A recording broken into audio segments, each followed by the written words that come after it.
On a highway in Northern Virginia, a brazen daytime shooting of employees from the Central Intelligence Agency stunned the country. The FBI were called in, but the nationwide search quickly became a far-reaching international manhunt. Agents hoped that after years of investigation, a daring operation halfway around the world would put an end to the global pursuit.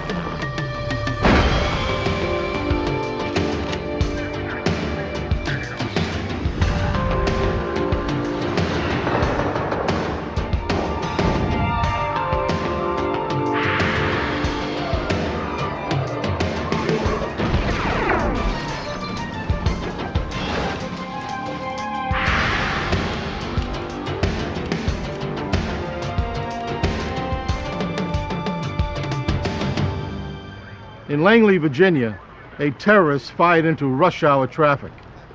The victim seemed randomly selected, but the motive appeared to be political, targeting employees of the Central Intelligence Agency. I'm Jim Kallstrom, former head of the FBI's New York office.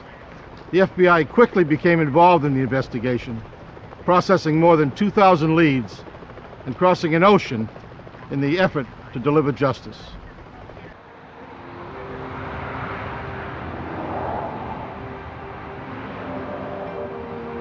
Langley, Virginia, a suburb of Washington, D.C., is home to the headquarters of the Central Intelligence Agency. Monday, January 25th, 1993. Another work week had started for thousands of CIA employees who routinely commute to their jobs at America's Global Intelligence Agency. Workers of varying security clearance and experience waited at the long light to turn left into the CIA compound. All were alone in their cars, except a young couple who had met at the CIA and had recently been married. As newlyweds, they seemed to have their entire life ahead of them.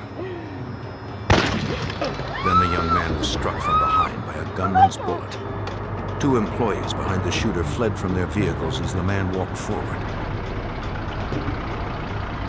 A third employee sped off before he could fire. Two more ran the red light as their cars were peppered by bullets. The gunman then shot into a sixth car, hitting the 61-year-old man twice at point-blank range. Behind that car, the shooter realized the first man he shot was still alive. He aimed at the wounded man, this time killing him, but sparing his wife. Only one other employee remained, frozen by fear. The 66-year-old was killed instantly by two quick shots.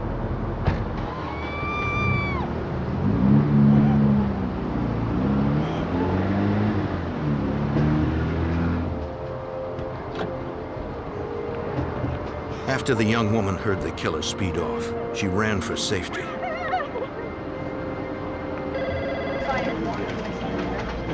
Dozens of urgent 911 calls flooded the switchboard in Fairfax County, Virginia. All available units were ordered to respond. Emergency personnel from several towns raced to save those that clung to life. Fairfax County Detective Fred Fife is assigned as lead detective. One of the first steps was to make sure that the scene itself was safe. We weren't sure what type of individuals we may have been dealing with, so we had to set up an armed security around the scene to prevent, a further attack. Choppers searched for the fugitive from overhead. Several motorists reported seeing him flee into the surrounding woods after he drove off.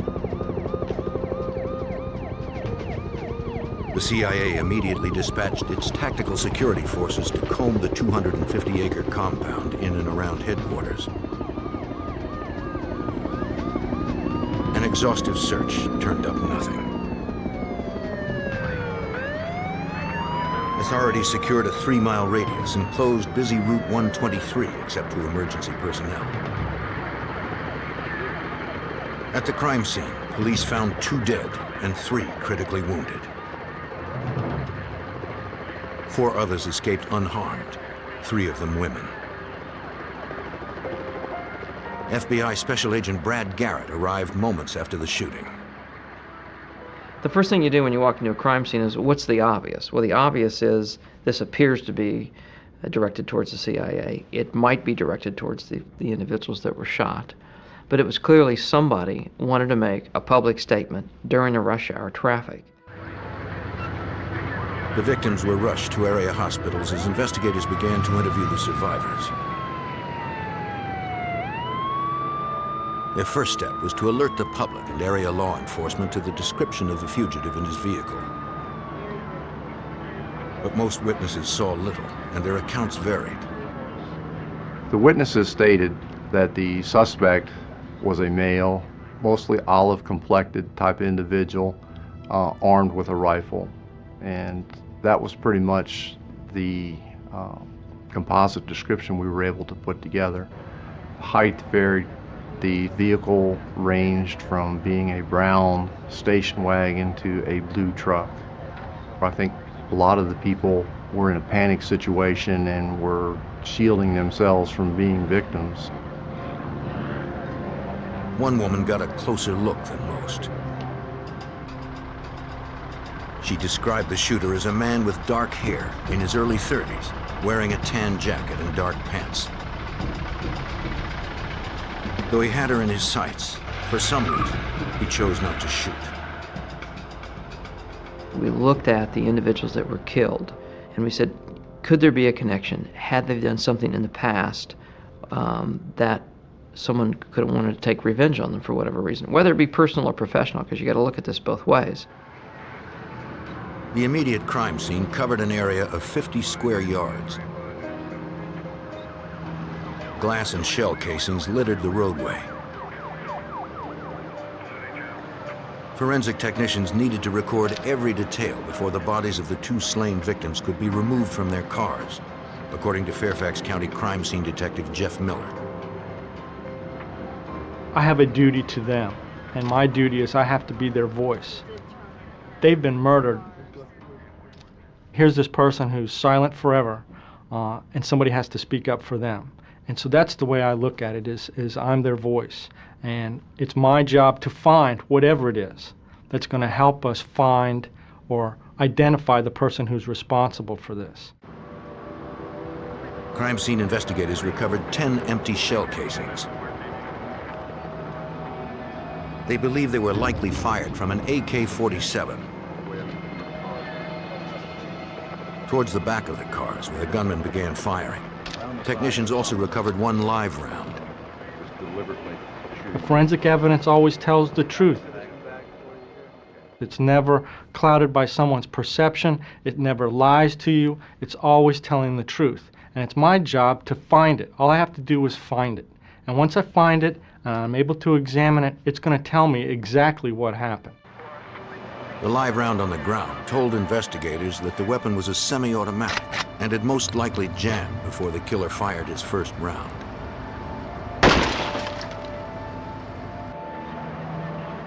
Noting the location of the casings in relation to the shattered glass enabled the team to determine the trajectories and order of the gunman's bullets.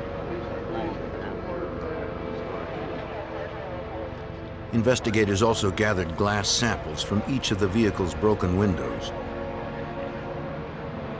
They hoped the combination of several types of glass found in the same location would prove significant. You had a number of different cars. Each of the cars was a different manufacturer. It had a German car, had an American car, had a Swedish car. The glass that's put in these cars is all different. If some of this glass had spattered back on the shooter, even though it was microscopic, someone who had these three different kinds of glass on their clothing, that might be probative of the investigation. While investigators continued to gather evidence at the crime scene, agents and detectives visited nearby hospitals to speak to the remaining survivors. The young woman who had lost her husband in the assault hadn't seen much since she hid below the dashboard most of the time. She said that the man could have shot her at any moment, but like the previous female survivor, he turned away instead of firing. She also told investigators that she and her husband normally used a different entrance to drive into the CIA compound. My husband. FBI agent Brad Garrett wondered who else might have known this. I didn't know what was going on. We immediately started looking at who within the CIA, in other words, disgruntled employees, present employees, that may have had a relationship with these people that could have retaliated for whatever reason. There's a lot of bizarre people that have applied to work for the CIA, and they've rejected a lot of people. At the Fairfax County Command Center, the female witness who had gotten the best look at the gunman worked with a police sketch artist. Swear. Based on her description, investigators believe the suspect was of Hispanic or Middle Eastern background. She had not gotten as good a look at his vehicle, but recalled that it was a station wagon. Investigators released the drawings to the public, hoping to elicit leads. One of the first things we had to do was to get out through the media that afternoon a phone number or a system where the potential witnesses that had been in that area that morning could contact us. And we needed to isolate a phone number for that purpose and get it out to the media as quickly as possible. As calls poured in, agents and detectives were still grappling to find a clear motive for the shooting. If they could deduce a reason for the shooter's actions, it would limit the potential suspect pool. Agents searched the victims' backgrounds for possibilities as to why they may have been targeted. He then walked up to this car and fired one more shot into car H. Once we started looking at the backgrounds of the individuals that were shot, and we looked at the circumstances as to why they were at that intersection, it didn't appear, at least to me, that there probably was a link between them being shot, those particular individuals being shot, and the person or persons that shot them. Just 8 hours after the shooting, Fairfax County Detective Jeff Miller examined the cartridges recovered from the pavement at the crime scene. He confirmed the shells were from an AK-47 assault rifle, a weapon used primarily by Russian and Chinese armies. Upon closer inspection, Detective Miller discovered a latent fingerprint on the shell. The difficult part about this whole situation was cartridge casing is a cylindrical shape. The fingerprint went about 300 degrees almost all the way around this cartridge case. So what I had to do was photograph it in different steps.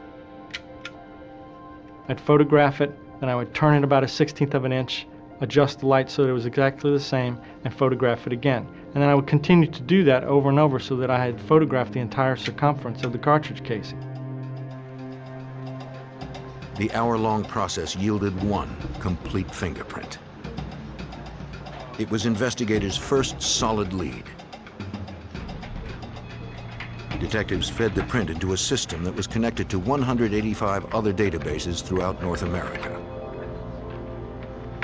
We could take that one latent fingerprint and send it to any automated fingerprint system in North America and ask them to search their database to see if that fingerprint was on file or was recorded within any of their automated systems. Unfortunately, the extensive search provided no match. Print it up? Yeah. Either the suspect had no record, or he had not committed any crimes within North America. The next morning, police looked for witnesses among area commuters on Route 123 who may have seen something unusual the morning of the attack. They handed out flyers with a sketch of the suspect to 3,000 motorists. Intense media attention generated sightings from across the country. None immediately panned out, but the reports were maintained in the command center's growing database. Through the night, patrols on the roads around Northern Virginia and the Washington, D.C. area remained on high alert. That evening, a car fitting the description of the suspects was pulled over by a Virginia state trooper. The trooper called for backup, then approached the vehicle. He had no idea if he had the shooter or if the man was carrying an AK-47.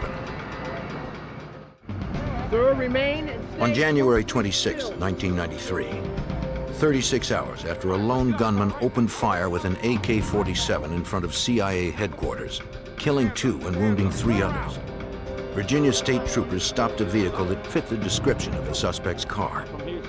Put your hands up. Keep your hands up. The killer had been described vaguely as having an olive complexion, medium build, and dark hair. Okay, buddy, we've been looking for you. Though the man troopers stopped also fit that description, a fingerprint check confirmed he was not the fugitive. Okay, then we have, By now, dozens of personnel from the CIA, ATF, and the FBI had joined Fairfax County Detective Fred Fife's team in pursuit of the murderer. As additional manpower was needed for different areas, they were brought in and supplemented us. The FBI was very generous. They supplied us not only with the hard technology, the computers and so forth, but their clerical staff to maintain the information management system that we had designed, that we felt we could process the leads as they were coming in. FBI Special Agent Brad Garrett was concerned that despite recovering a fingerprint from a shell casing at the crime scene, investigators were still unable to identify the perpetrator or his motive. All they knew for sure was that the gunman used an AK-47. So I made this decision. I said, let's go back and look at all the AK-47s purchased in the last year. And the reason we did that was that typically people who commit these kind of acts buy their weapons a short time or acquire their weapons a short time before they commit the act. Over the next several days, ATF agents visited gun shops in the Virginia and Maryland area outside of Washington, D.C., since the purchase or possession of firearms is forbidden within city limits. They discovered that 1,000 AK-47s were purchased in Northern Virginia over the past year. Another 600 had been purchased in Maryland. Agents gathered records of every purchase and entered the gun owners' names into the command center's large computer database. At firing ranges within 100 miles of CIA headquarters, agents also questioned gun owners directly. ATF. We're investigating the shootings near the CIA headquarters. They asked if they remembered anyone in the past year who matched the suspect's description and had practiced with an AK-47. Seen this guy? They remembered no one. Anybody that even fits this general. By February 1st, a week after the shooting, investigators hoped their growing database of witness descriptions and gun purchases could provide a common link among the thousands of names and police reports entered so far. Agents and detectives set parameters for the database to cross-reference the suspect's physical characteristics with those who made a recent purchase of an AK-47 and who had a local address. The computer returned one name, 28-year-old Mir Emal Kanzi. He had purchased an AK-47 3 days before the shooting. He was a Pakistani immigrant who lived in Herndon, Virginia, and was reported missing 3 days after the shooting by his roommate. Investigators immediately dispatched a team of agents to track down Mir Emal Kanzi. Kanzi was not at home, but the roommate who reported him missing worked at nearby Dulles International Airport. Kanzi's roommate, also a Pakistani immigrant, was employed by a security company to operate a magnetometer that checked passengers for weapons. Agent Johnson? Any question him? Comfortably? Yes, sir.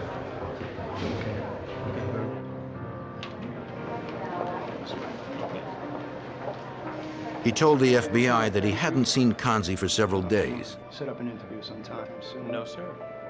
He said he was unable to talk at length since he was on duty, but would meet agents later at his apartment in Herndon, Virginia to answer all their questions. If anything comes up, just give me a call. Okay, sir.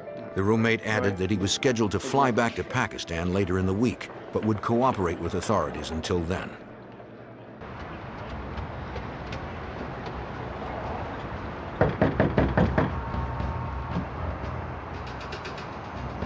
When investigators arrived to question the roommate again, he wasn't there.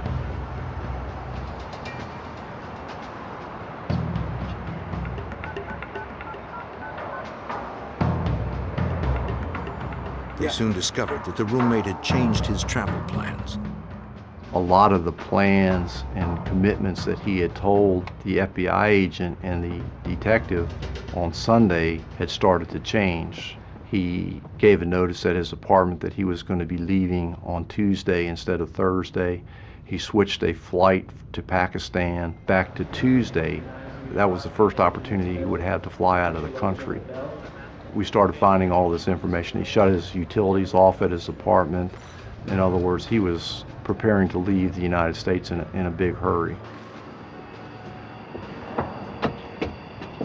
With less than 24 hours until the roommate's flight departed, agents maintained constant surveillance, hoping to catch the roommate or Kanzi at home.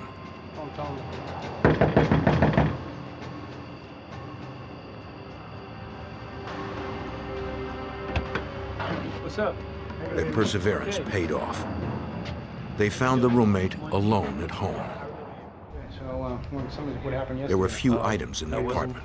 Mind if I look in the bedroom? No, no problem. It appeared that both Kanzi and the roommate were not planning to return.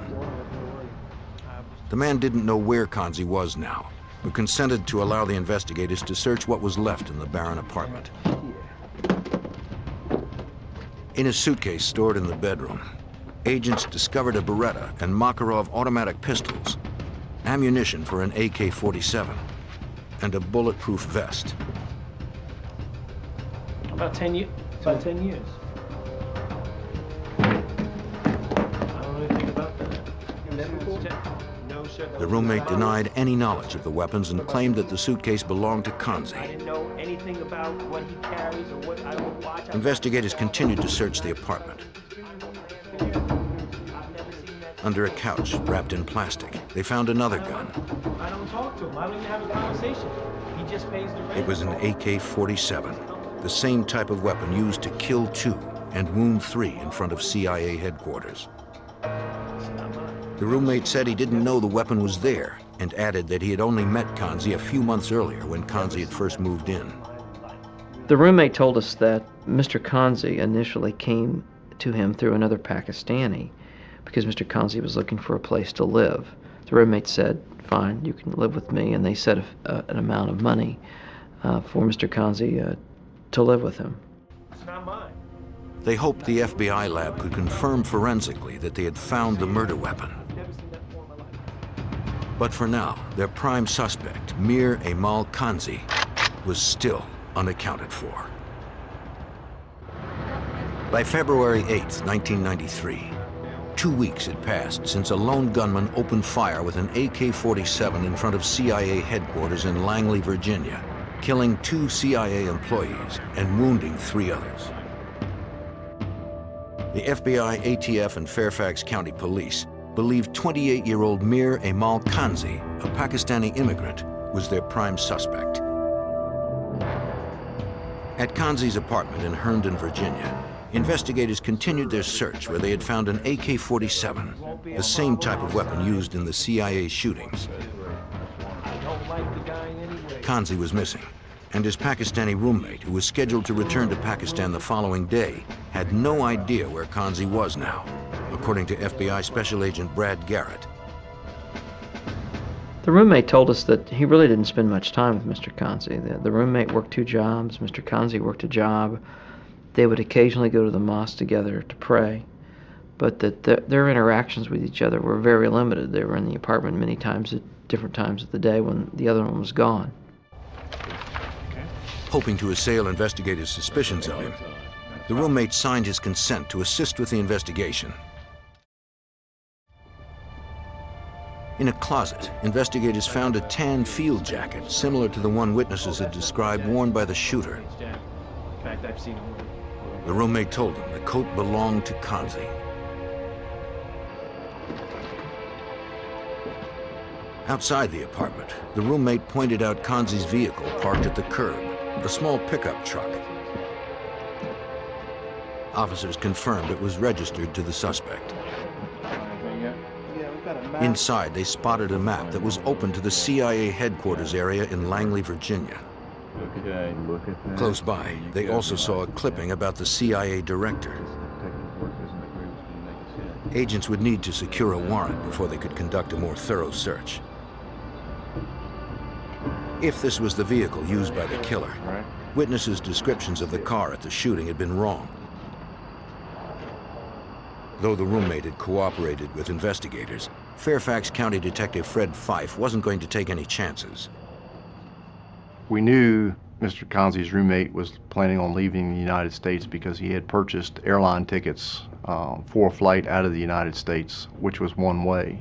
He was not planning on returning. He was deemed a material witness to the investigation and subsequently taken into custody and held based on his abilities to flee the United States. In fact, he was At police headquarters, investigators continued to question Kanzi's roommate. couldn't pay his bill. He might do something violent. It was the night that He told them Kanzi had worked as a messenger for a local courier service since August of 1992. 6 months earlier, in February 1992, Kanzi had received political asylum and a work permit from the Immigration and Naturalization Service. I don't. We were fortunate in this case that we had Mr. Kanzi's prints because he had no criminal record in the United States, but the Immigration Service here in the U.S. had fingerprinted him at one point because he had asked for asylum here in the United States. So they had a fingerprint card that we were able to get from them. Lab technicians were called in to process the forensic evidence through the night as the roommate told investigators more about Kanzi. Maniac in front of the TV. Directed against the American. He said Kanzi was usually quiet. But when he watched television news reports, he became enraged at how Muslims were being treated during conflicts in Bosnia, Iraq, and Israel. That's when Kanzi vowed to take action. The roommate eventually admitted that Mr. Kanzi had told him that he was going to go do something big. And we asked him to define big, and he said, well, I'm not sure, but maybe a shooting of some sort. And he mentioned going and doing something big at the CIA, the White House, or the Israeli embassy. Agents believe the roommate was not connected with the shootings. But he was not permitted to leave the country until the investigation was complete. Lab examiners compared the fingerprint lifted from the shell casing found at the shooting to Kanzi's fingerprint on file at the INS. They matched. Investigators also confirmed that the serial number of the weapon recovered in the apartment matched the serial number of the Chinese-made AK-47 purchased by Kanzi 3 days before the CIA killings. Kanzi had presented 2 forms of ID for a Virginia State Police background check, and the purchase had been approved within minutes. FBI lab examiners then compared bullets and shell casings test-fired through Kanzi's AK-47 with the bullets and shell casings collected from the crime scene by Fairfax detective Jeff Miller. The firearms examiner was able to say that the bullets at the crime scene were fired from the gun that was collected from Kanzi's apartment. He was also able to examine the cartridge casings that he test-fired at the laboratory from the AK-47 and compare them to the cartridge casings that I collected at the crime scene. And he was able to say that the cartridge casings at the crime scene were in fact fired from the same weapon. Technicians next examined the field jacket seized from Kanzi's apartment closet. If this was the same coat witnesses had seen the shooter wearing when he fired point blank into their vehicles, tiny shards of glass would be embedded in its material. You had glass from a German car, glass from a Swedish car, glass from an American car, and if he had all 3 of those types of glass in his clothing or on his shoes, then that would be pretty obvious that he was, if not there, at least he was near the scene when it happened, because he's got all this glass on him.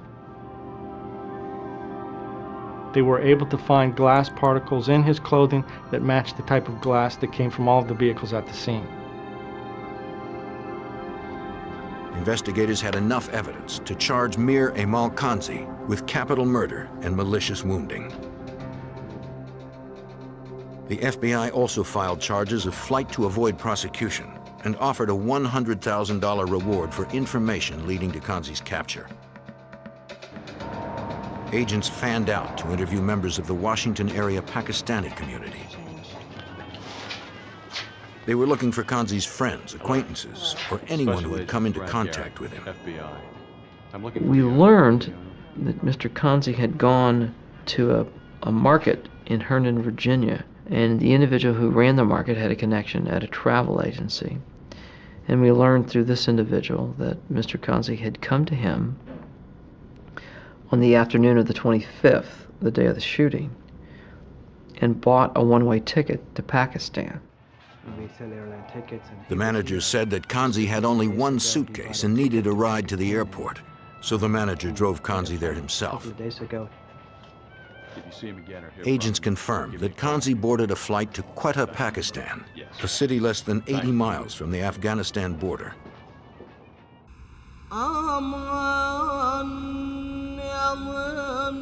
2 weeks after the shooting spree at the CIA headquarters, a worldwide manhunt for the killer got underway. The investigation would begin 8,000 miles away from the crime scene in the Muslim nation of Pakistan. In February 1993, 32-year-old Pakistani Mir Amal Kanzi was wanted by the FBI for killing 2 and wounding 3 CIA employees on the highway outside CIA headquarters in Langley, Virginia. 2 weeks after the shooting, agents learned that on January 25th, Kanzi had boarded a one-way flight to Quetta, Pakistan, a city less than 80 miles from the Afghanistan border. By now, he could be anywhere. Finding the fugitive halfway around the world presented overwhelming problems for FBI Special Agent Brad Garrett. One of the difficulties in investigating any case overseas is that, first of all, you have no jurisdiction to begin with. You're just another citizen, a U.S. citizen traveling to a foreign country. So the key in catching any fugitive, obviously, is developing intelligence information. And you do that typically through informants. The FBI turned to DEA Supervisory Special Agent Gregory Lee for help. Since Pakistan had been a major source country of heroin and hashish, the DEA already had established many reliable contacts and informants over the previous 10 years. At the time of the investigation, Agent Lee was the resident agent in charge of the DEA's office in Karachi, Pakistan. Well, the working environment there is a complete contrast to what an FBI agent would be used to working domestically in the United States.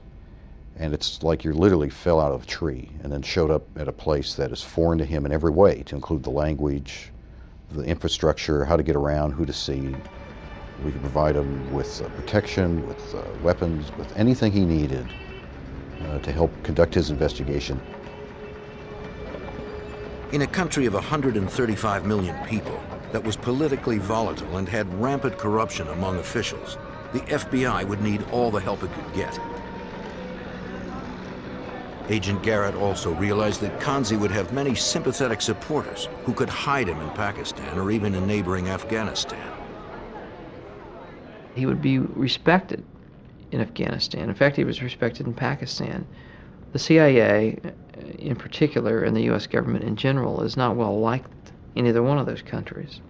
And as a result, people didn't want to give you information about him, because they thought what he did was, in some people's words, heroic. In March of 1993, the U.S. State Department declared Kanzi's alleged attack on CIA employees an act of terrorism and raised the reward for information leading to his capture to $2 million. With the groundwork established, Agent Garrett boarded a 21-hour flight to Karachi, Pakistan.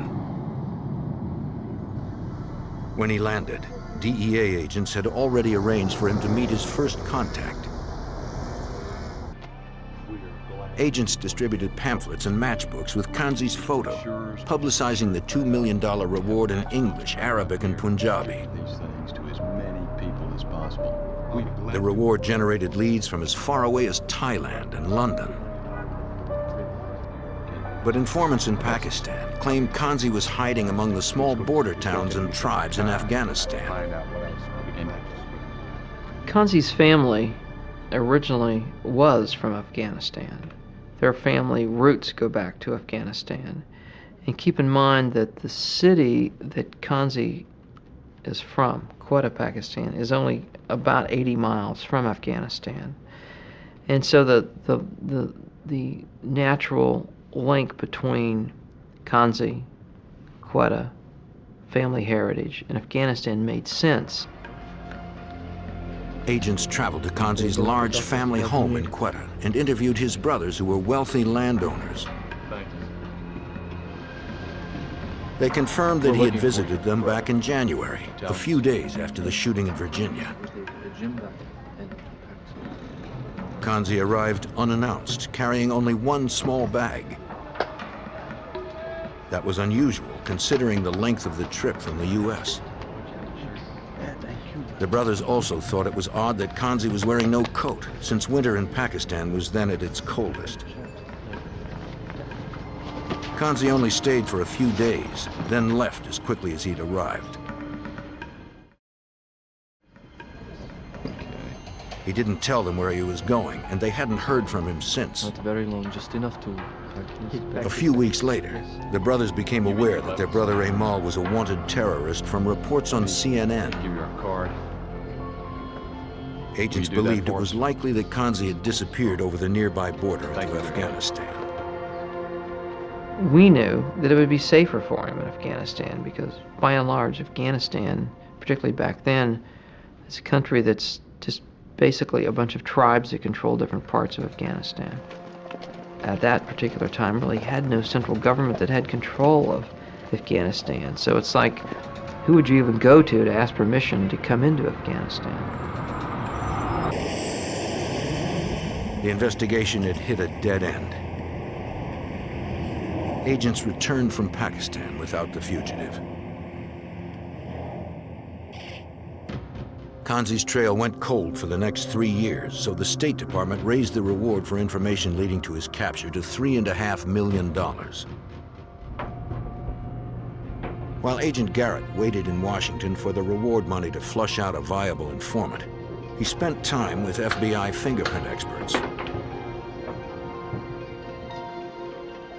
Since so much time had passed, he needed to learn how to recognize Kanzi through his fingerprints in order to be certain they had the right man if he was arrested in a remote location.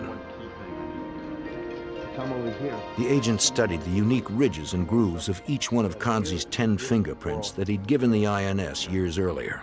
I see that. He was also taught how to fingerprint a resisting suspect under field conditions.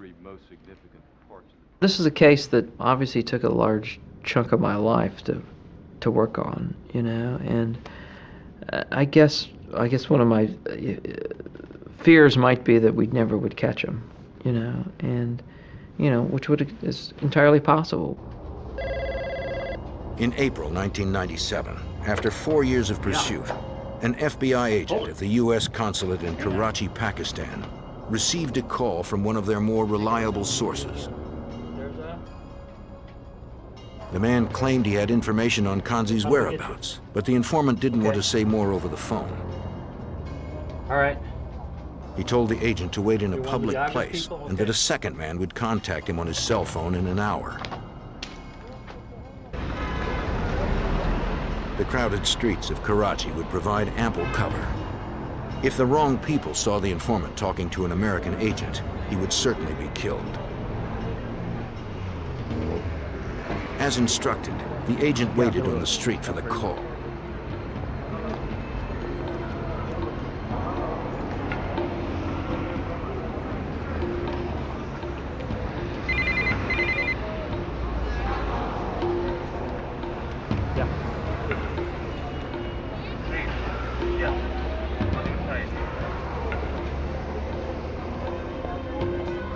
The agent hoped his contact would have viable information that would finally lead the FBI to Kanzi.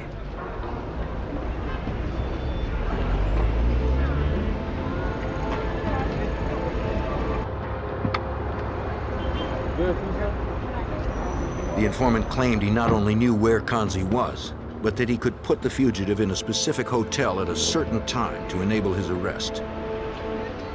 The informant represented a group of Kanzi's protectors who decided the reward money was too great to pass up.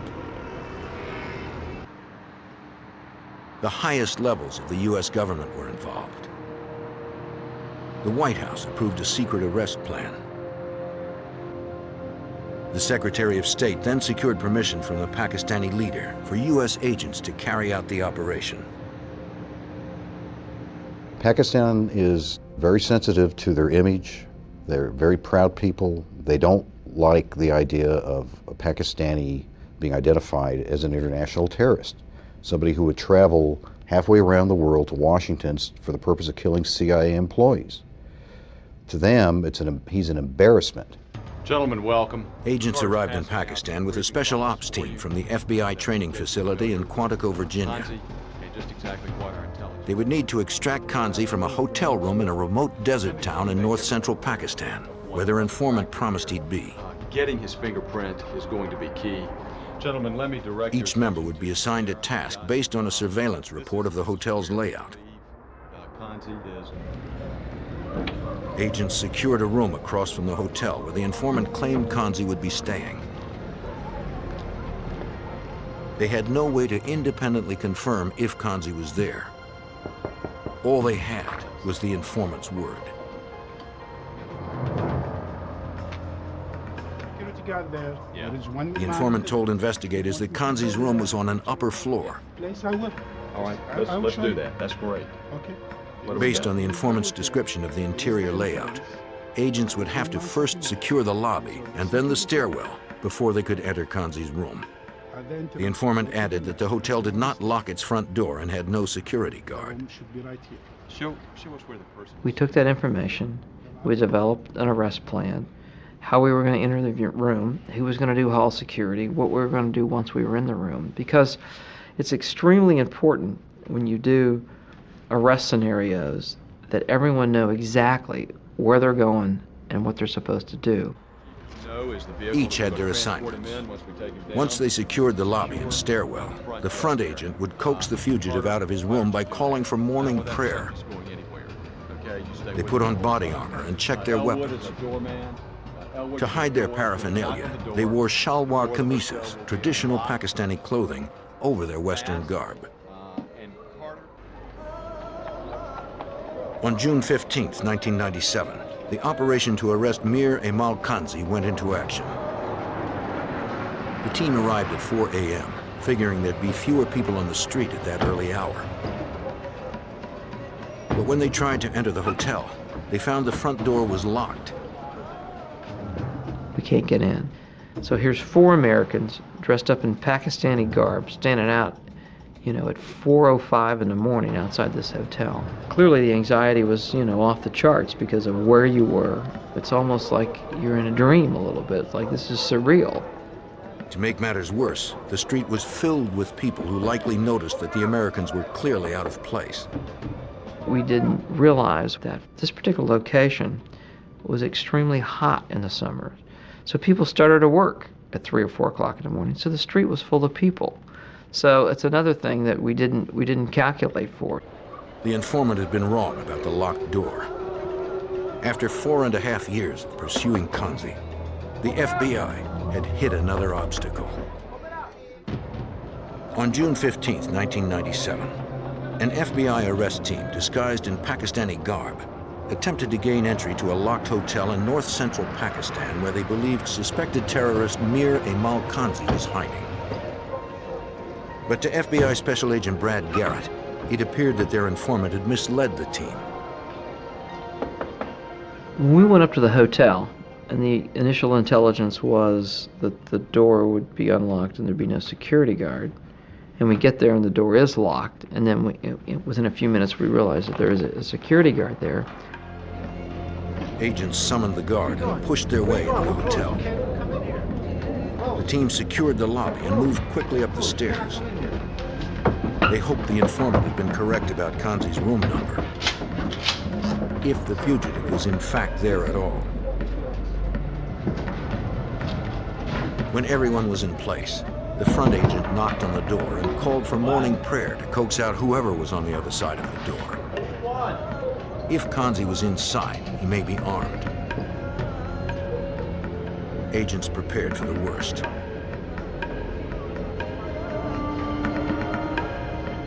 The door cracked open, and the agents pushed forward. The man put up a struggle and began to scream. He had to be gagged so others in the hotel would not be awakened. I tell him, after he calms down a little bit, that if I take the gag off, will you promise not to yell anymore? And he said yes. So we take the gag off. He doesn't yell anymore. I ask him his name. He says an obscenity to me in English. He didn't look like his picture. He gained weight. And I said, you know, I'm not sure if this is the right guy. The agent hoped the man's fingerprint would match prints Kanzi had provided for the INS 6 years earlier. Okay, guys. He inked the suspect's thumb and compared it to Kanzi's known thumbprint. What are you?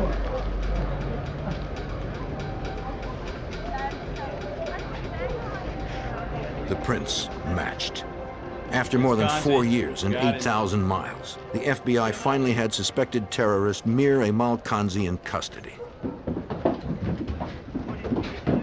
But their mission was by no means complete.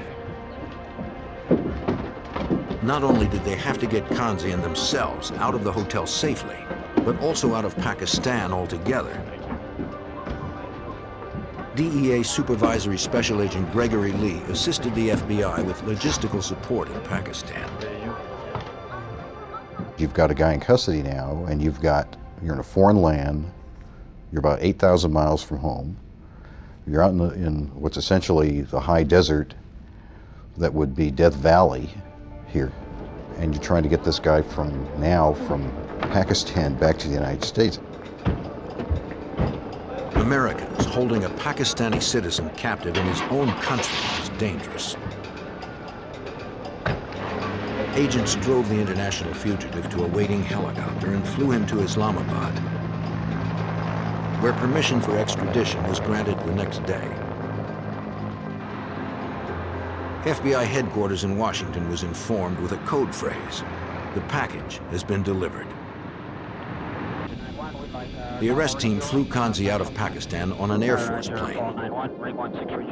To avoid landing in a foreign country, the plane was refueled in mid-air, so Kanzi could not ask for asylum before facing justice in the United States. During the 21-hour non-stop flight, Kanzi confided that he'd been in Afghanistan for almost the entire 4 years while he was on the run. He also claimed responsibility for the shooting in front of CIA headquarters. As a political statement against the CIA of the United States, he'd decided to kill workers before they pulled into the heavily guarded entrance. He explained that he didn't shoot any women because Islam forbids it. He said that after the shooting, he was surprised that he was still alive. So he drove to a nearby park, went to lunch, then bought a plane ticket to Pakistan. I said, well, why did you quit shooting? Because you had told us earlier that you had all this ammunition on you and that we had found all this ammunition in your apartment. And he said that he ran out of people to shoot. Affirming that his statement had been given freely and willingly, Kanzi signed his confession. After arriving in the U.S., a chopper transported the prisoner to a secure location. Under heavy security, agents delivered Kanzi to the Fairfax County Police to face the murder and assault charges. Fairfax County Detective Jeff Miller remembers that day. Having him captured and brought back to the United States showed to the whole rest of the world that the United States, the FBI, the Central Intelligence Agency, is not going to just let this sort of thing lie and not do something about it.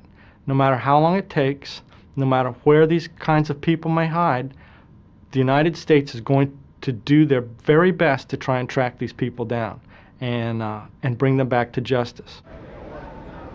Kanzi was found guilty of murder, malicious shooting, and using a firearm in the commission of a felony.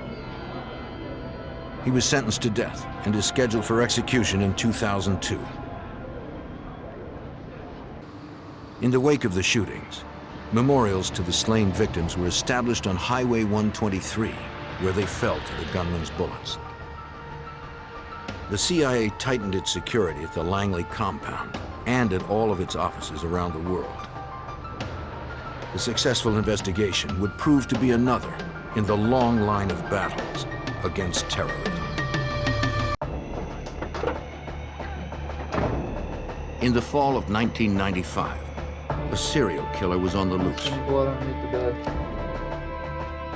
Crossing the country, he lured women with his charm and then struck. Each time, he vanished before police could catch him. The FBI and police detectives needed to stop him before another victim met this deadly stranger.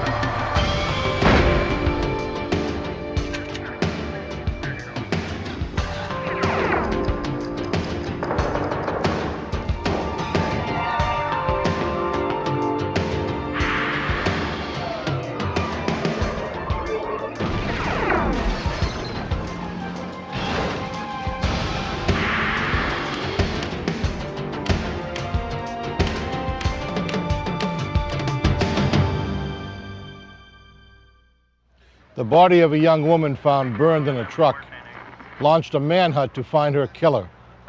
When more bodies began to turn up across the country, the FBI believed the cases were linked. Investigators had a suspect. They just couldn't find him. I'm Jim Kallstrom, former head of the FBI's New York office. Agents would enlist the help of local law enforcement and even long-haul truckers to stop a cross-country killer.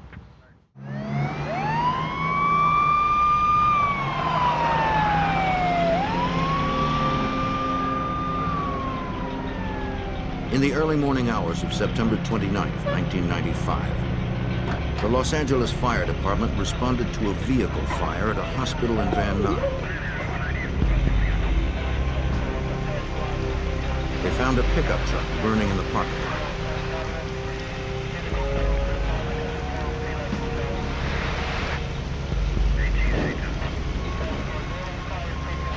When the flames were extinguished, they found human remains.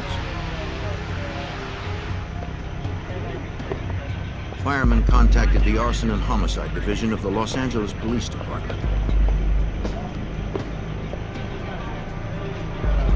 Homicide detectives responded to the scene and were briefed by uniformed officers already there.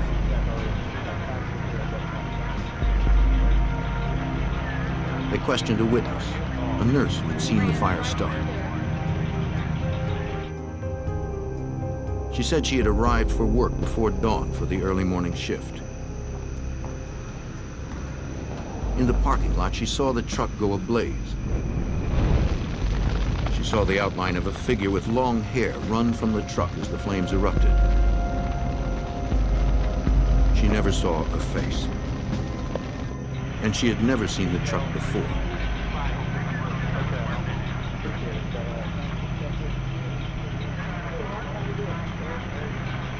Investigators inspected the vehicle. The pattern of fire damage indicated it had begun in the cab and had burned very quickly. Investigators believed it had been intentionally set.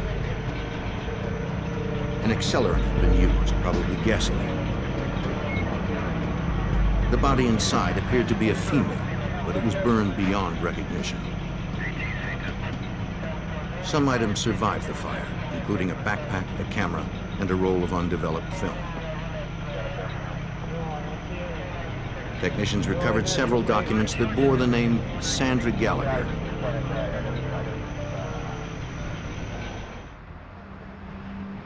By sunrise, detectives at LAPD's Van Nuys station had run the truck's plates. Okay, I'll call back. Through DMV records, Detective Mike Koblenz was able to confirm that Sandra Gallagher owned the truck. We'd done some work at the office and learned that she was in fact married to an individual, Steve, who lived in the Los Angeles area. We attempted to contact him, and made arrangements to interview him at Van Nuys Station. Detectives suspected it was Sandra in the truck, but identification through dental records would take a few days. I have some things I'd like you to look at. See if you can tell me if they recognize. Since the body was too damaged to identify, detectives asked Stephen Gallagher to look through the recovered evidence.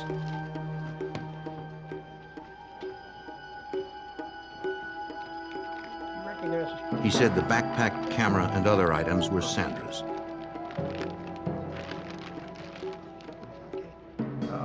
The police department had developed a roll of film which survived the fire.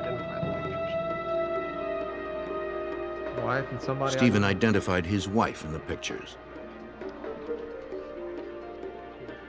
Most married homicide victims are killed by their husbands. We were having a few problems. But Detectives asked Stephen about his relationship with Sandra.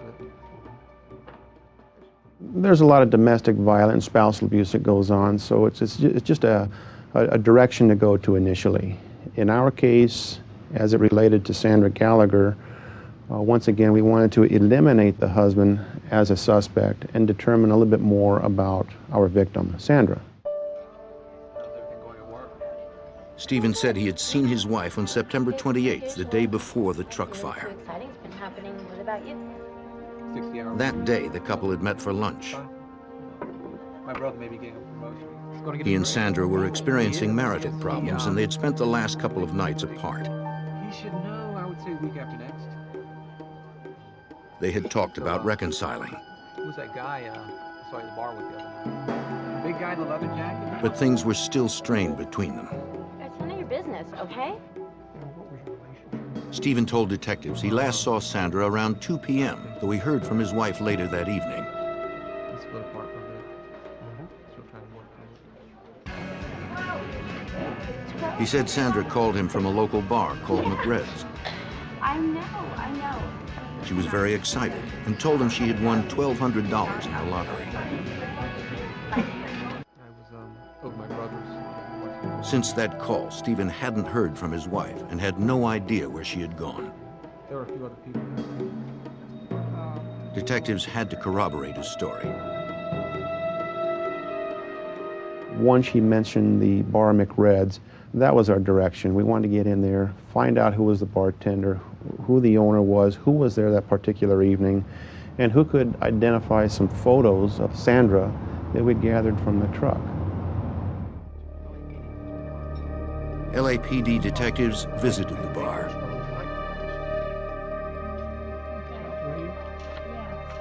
When shown a photo of Sandra Gallagher, the bartender recognized the woman. Okay. What can you tell me about her? She knew her by her nickname, She Sam. had a lottery ticket. Hey. Guess what? The bartender confirmed that Sandra had been in the bar on the night of the 28th. She had told everyone about her lottery win. Yeah. Some customers overheard the detectives' questions and said they had also been in McRed's that evening. Can you tell me about her when she was in here the other night? They also remembered Sandra and recalled one man who talked with her that night. These people in the bar had mentioned to us that they recognized the photographs and they identified the photographs as a female by the name of Sam. This is the name that they knew her by, was Sam. And everybody had mentioned she was with a person by the name of Glenn. Yeah. They described Glenn as having long blonde hair and a beard. He'd been coming in regularly for the past few days. That night, he seemed interested in Sandra and talked to her for quite a while. Okay. Glenn was friendly and came across as a big spender, buying drinks for Sandra and the others.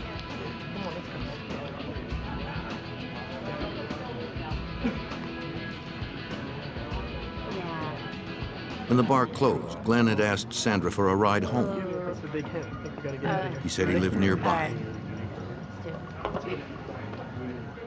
She agreed to drop him off, and they left together. The customers hadn't seen Glenn since that night. Yeah, she took him home. Do you know where he lives? It was about 5 minutes. They believed Glenn's last name was Rogers, but they weren't sure. Their description of him matched the one of the man seen fleeing the burning truck. If you think of anything else, please call me. Detective Koblenz would check the lead. Thank you. Through department sources, we're able to identify Glenn Rogers as a resident in the Van Nuys area. And we're able to obtain photographs of Mr. Rogers. These photographs, in the next day or two, were shown to various witnesses at the bar in the form of a photo lineup. And Mr. Rogers was identified in this photo lineup as the person being at McRed's with Sandra Gallagher. Detectives secured a search warrant for Rogers' apartment. It was only a few minutes away from where the truck had been burned. LAPD, search warrant. They didn't know if Rogers was inside, perhaps with a weapon.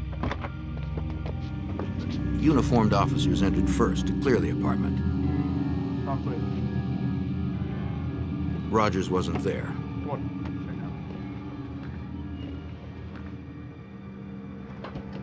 It looked like Rogers had cleared out in a hurry.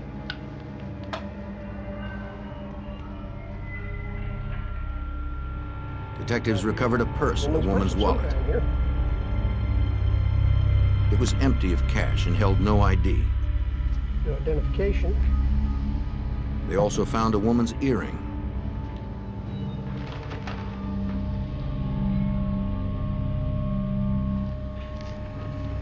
The earring became significant in that her husband, Steve Gallagher, identified that earring as one that he had purchased as a pair for his wife a couple months earlier. After several days, the coroner made his report. He positively identified the remains from the truck as those of Sandra Gallagher. He determined that she had not burned to death. We learn in the nose area of our victim there wasn't any presence of evidence of fire, sooting, and so on. That gave us information that because she didn't breathe any of the fire, any of the soot, it gave us an indication that she had died prior to the fire itself. The mother of three had been killed by manual strangulation.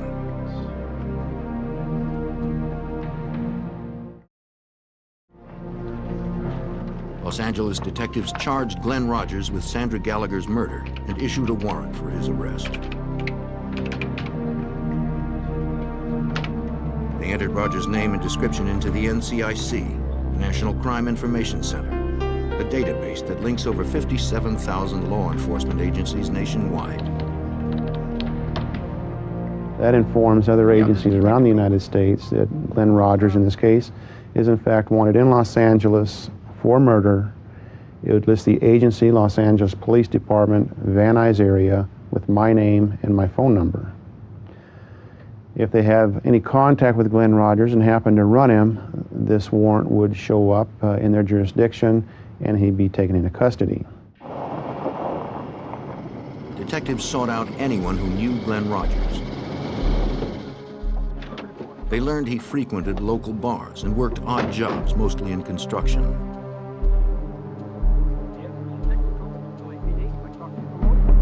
They visited several job sites, interviewing his friends and co-workers.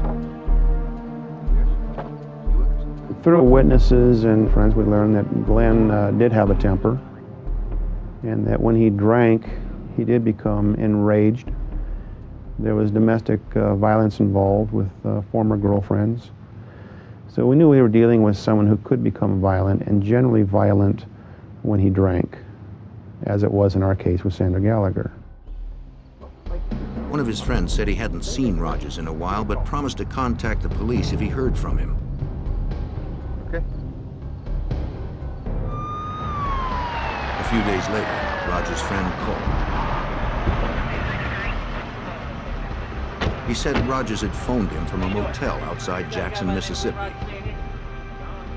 Local police talked to the motel manager, who told them Rogers' room number.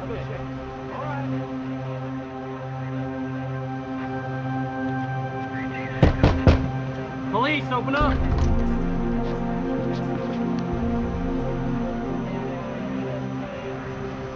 The room was empty.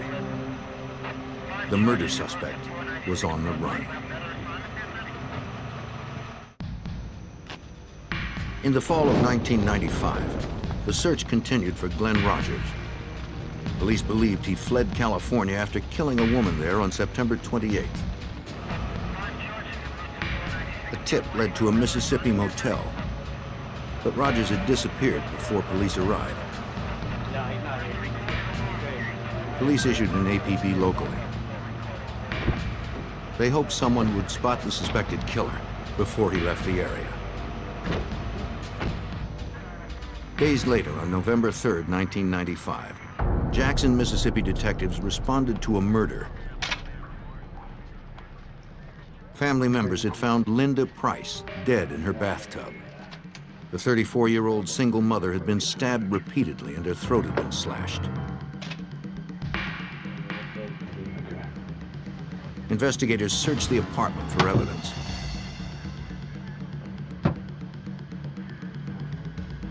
Technicians photographed the scene and lifted numerous latent fingerprints. They found no murder weapon.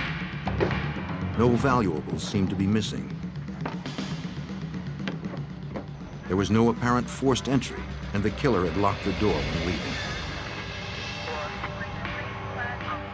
The details of the crime scene led Jackson homicide detectives to conclude Linda Price had been killed by someone she knew. In the morning, they interviewed her mother. Perhaps she knew the killer as well.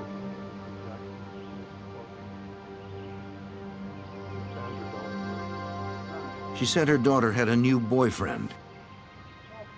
His name was Glenn Rogers.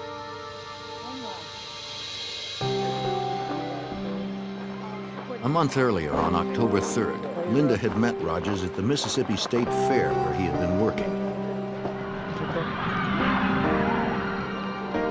He was charming, and Linda fell for him right away. That's pretty close, huh? They soon rented an apartment and moved in together.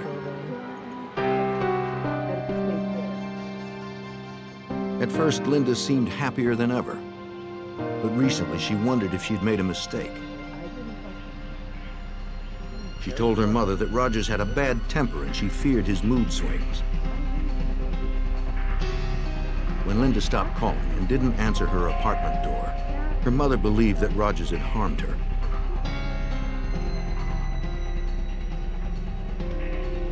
Again, Rogers was nowhere to be found.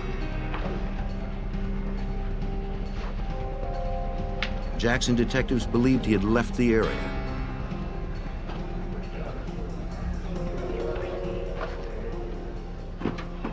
They entered his name into the NCIC database.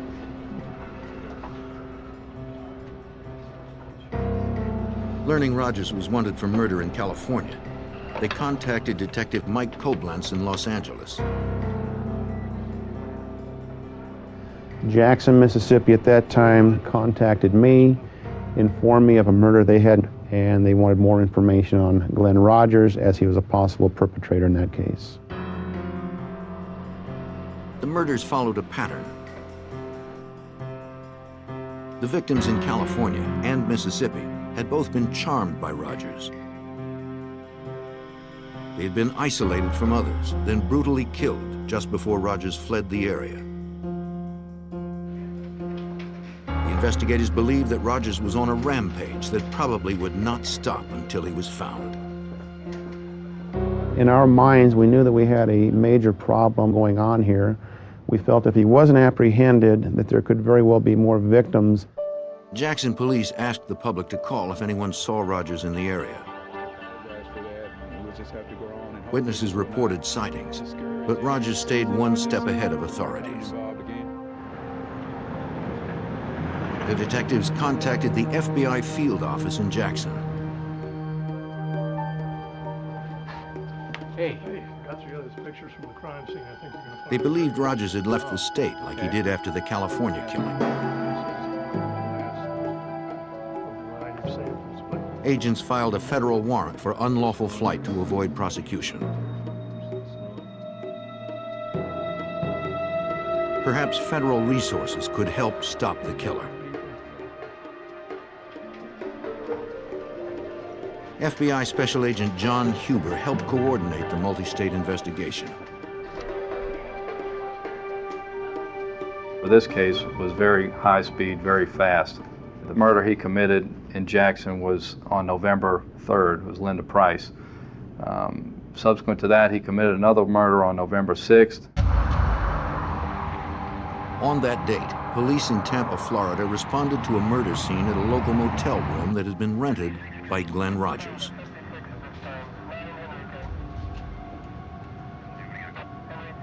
Like Linda Price, the young woman lay dead in the bathtub, stabbed in the back, chest, and wrist.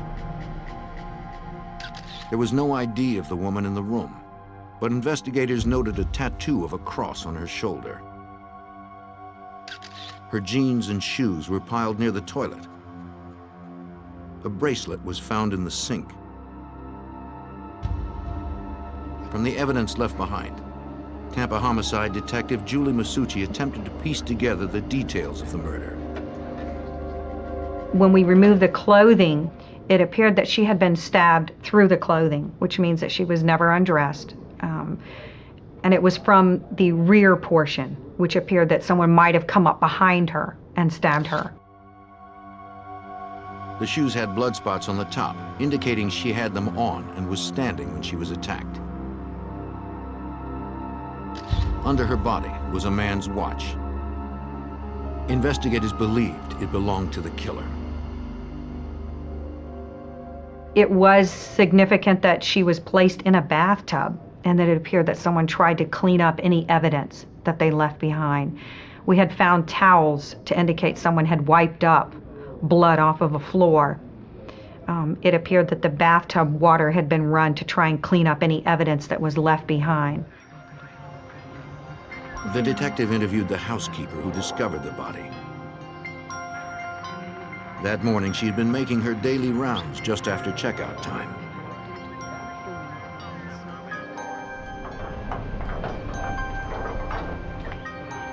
Outside room 119, she spotted a handwritten "Do Not Disturb" sign. Housekeeping! She said she didn't clean the room the day before because she saw the sign and wanted to respect the privacy of the people staying there. On this day, the occupants were scheduled to have checked out.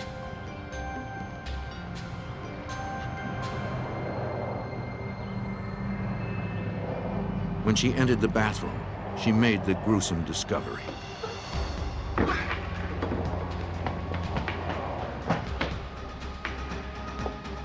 Detectives asked the motel manager if she knew about the people staying in room 119.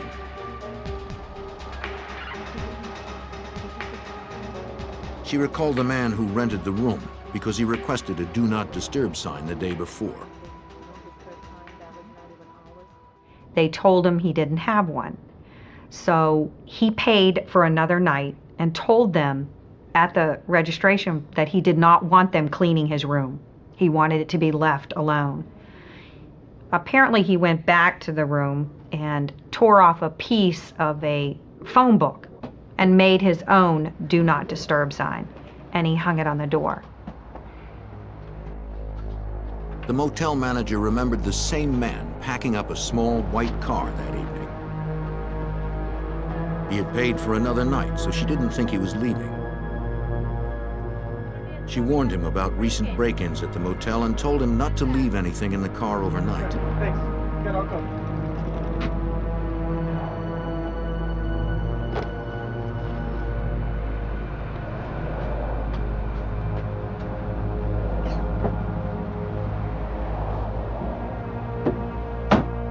The detectives checked the office records, finding the registration card for room 119. It had Glenn Rogers' name and signature on it. Technicians would later recover prints matching Rogers from the card. Detective Masucci ran a computer check and saw the California and Mississippi murder warrants. She contacted the other agencies and the FBI. Then we started to realize very quickly into the investigation that there was a possibility that this man, Mr. Glenn Rogers, was a serial killer. The investigators knew who the killer was, but Tampa detectives still had not identified the female victim. She remained at the morgue as Jane Doe. If they could identify her, it might help them find the man who had killed her and at least 2 others. In the fall of 1995, after linking murders in California, Mississippi, and Florida to one man, the FBI and local detectives searched for accused serial killer Glenn Rogers. The latest victim had been found in a Tampa motel room. She was still unidentified. Responding to media coverage, a woman whose daughter had been missing for 2 days came forward.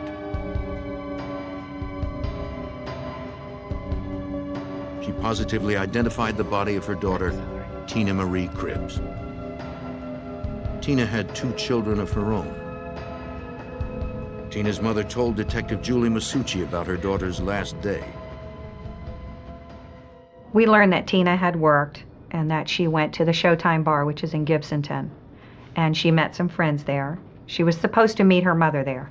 Apparently it's like a family bar where a lot of people go and there's televisions in there and they just go and gather and talk. Detectives visited the Showtime bar. The bartender said she knew Tina and her mother. She confirmed that Tina had been in the bar on November 5th.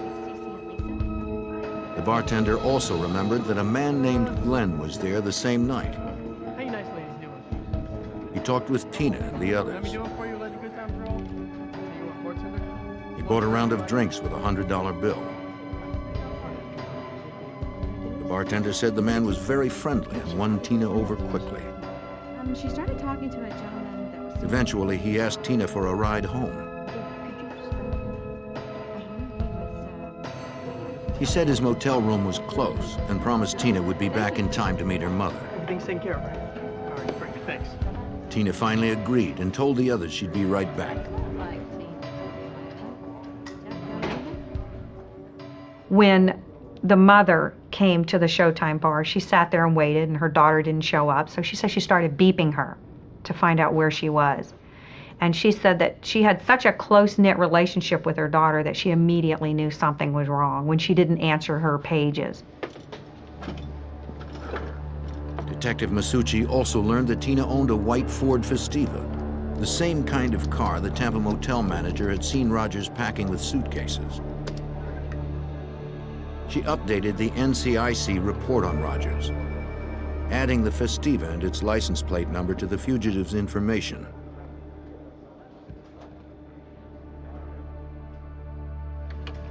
FBI Special Agent John Huber was surprised that Rogers wasn't trying to conceal himself.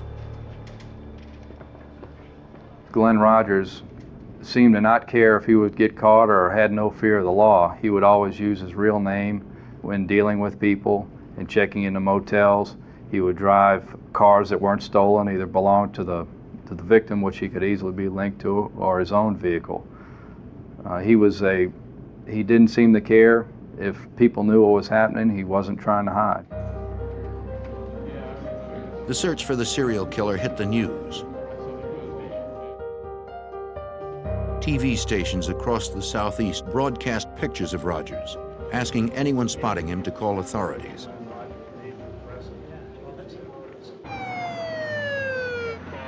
Hundreds of leads poured into the FBI.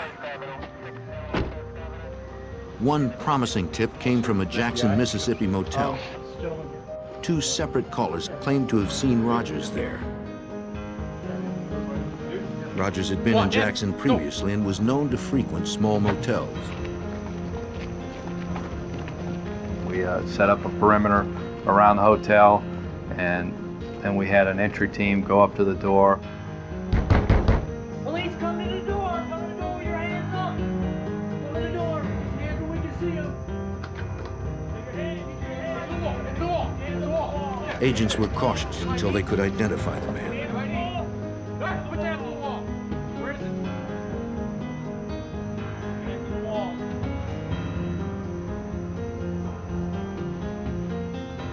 We identified the person that resembled Rogers and determined that it was not him. We then later searched the entire hotel and began searching the hotels in the immediate vicinity, but didn't find him. It was very important in this case to apprehend this individual as soon as possible, because based on his history, he was going to continue to kill until he was apprehended. Authorities were desperate to stop him.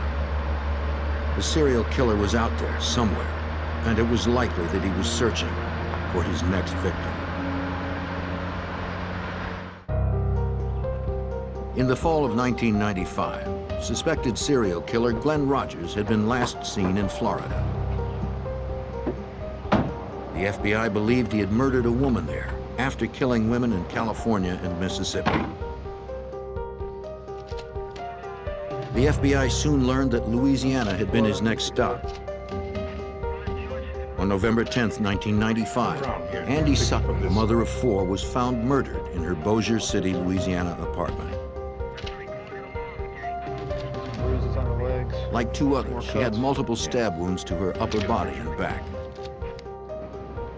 So, The Bossier City detective questioned the victim's roommate and former boyfriend. 9 o'clock. Andy's roommate was a waitress and had worked late the night before Andy was killed. Went in to get her.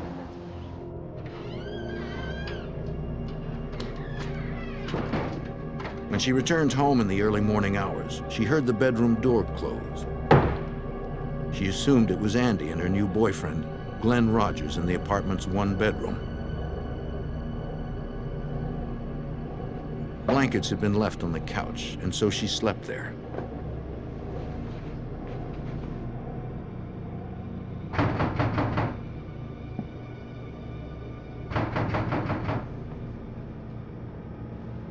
After daybreak, she was awakened by someone at the apartment door.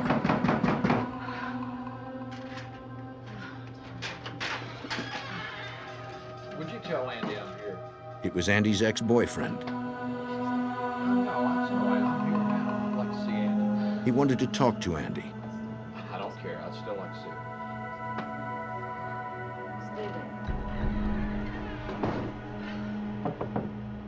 Andy? Andy? In the room, she found Andy's body under the sheet. She told detectives Andy had met Glenn Rogers in a bar. They had been dating for only a few days. Neighbors had seen Rogers leave in a white Festiva. Bossier City detectives ran Rogers' name through the NCIC and saw the 3 other murder warrants. They contacted the other police agencies and the FBI. Hey, detective. Here's that fax report.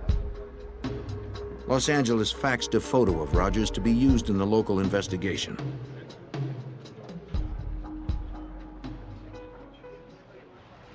Louisiana television stations picked up the story. Viewers were asked to be on the lookout for Rogers, but they were warned not to approach the deadly fugitive.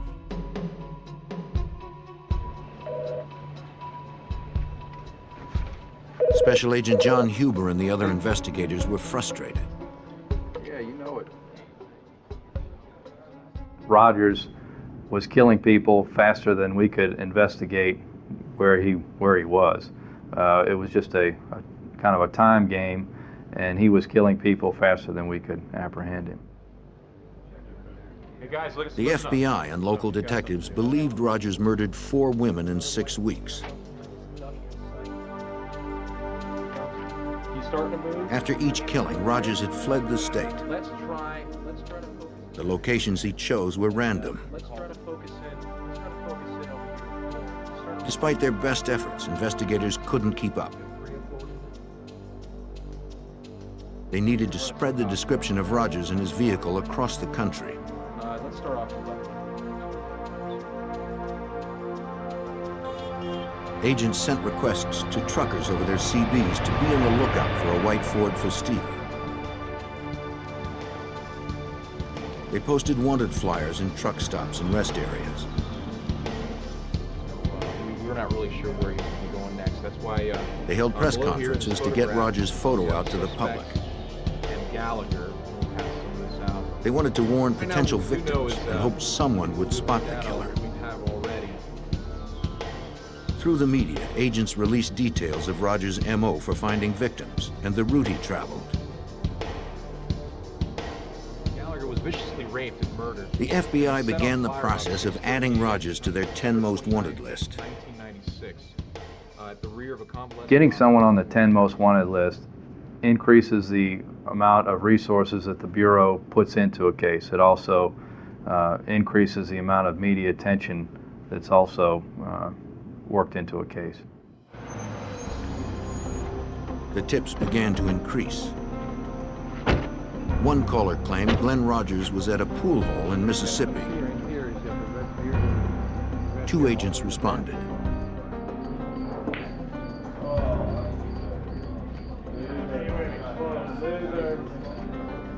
One of the pitfalls of an intense media campaign are the many false sightings that well-intentioned citizens call in. Well, gentlemen, Special Agent Huber. The man in the bar was obviously not Rogers. What's going on here? You have ID?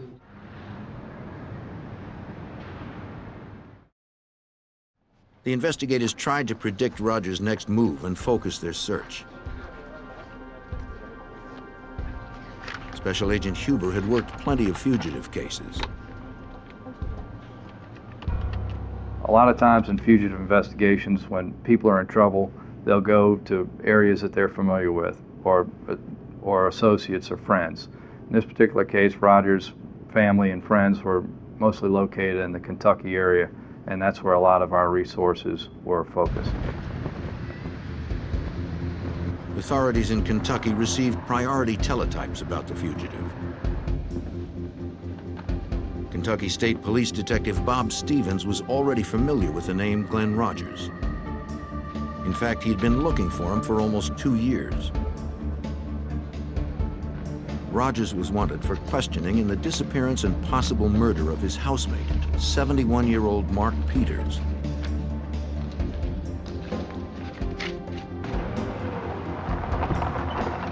Almost 2 years before Glenn Rogers' cross-country crime spree began, his brother had called the Kentucky State Police. Yeah, I'm glad you're here. The body had been found inside his family's cabin. No, I have not. Police believed it was Mark Peters. Peters had last been seen with Rogers. The cord tied around the corpse's hands and feet matched one found in the home the men shared. Authorities could not determine the cause of death, and they couldn't find Rogers. 1029 on it, please. The case is still ongoing and still pending. We had one suspect, which was Glenn Rogers. We weren't able to track Rogers real well due to the fact that he traveled by Greyhound bus, by tractor trailer, cars. It was hard for us to track him. So we had a hard time trying to know where his next step was.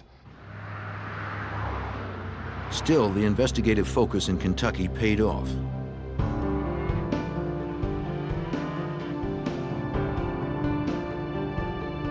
On November 13th, 1995, Glenn Rogers visited one of his relatives in Lee County, Kentucky.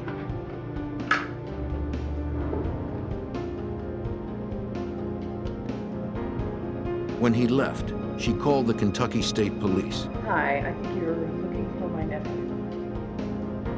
Glenn Rogers. She said he was driving a small white car heading west toward Interstate 75.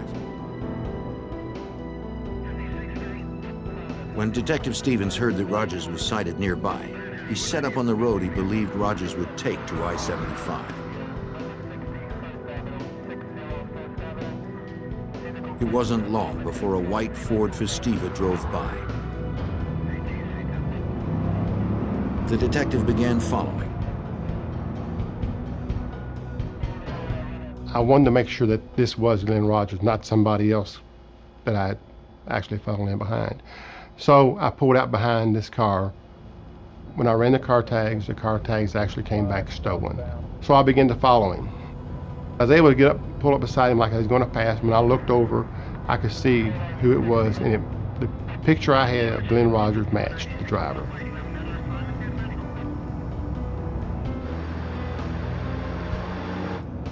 The detective requested backup.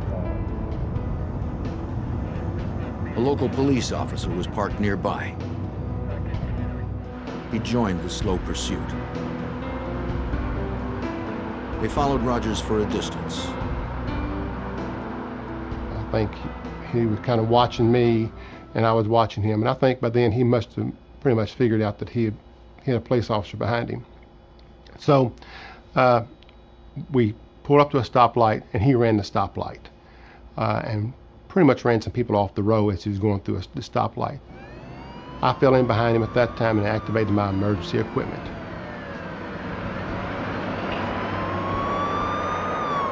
Rogers didn't stop.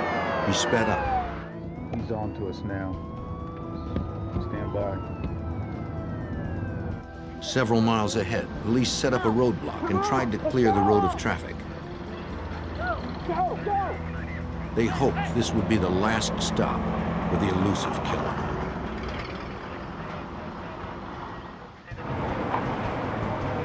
On November 13th, 1995, Kentucky State Police set up a roadblock in an effort to apprehend suspected serial killer Glenn Rogers.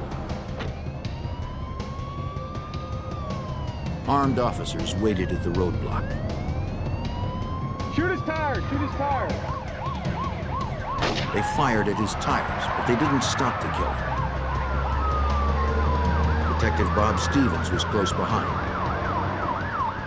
We followed him down the road. He had run several cars off the highway, ran a school bus off the highway. He was driving on the wrong side of the highway, and so it was determined that he had to be stopped. Sergeant Barnes was able to get up the other side of him, and when he came back, he tapped him, spun him out of the highway, off the highway into a ditch. They didn't know if the fugitive was armed. When I first approached the car, and I was one of the first ones to approach the car, you could see that he looked very upset, very aggravated that he was in the custody. He was very defiant and just didn't want to be taken into custody at that time.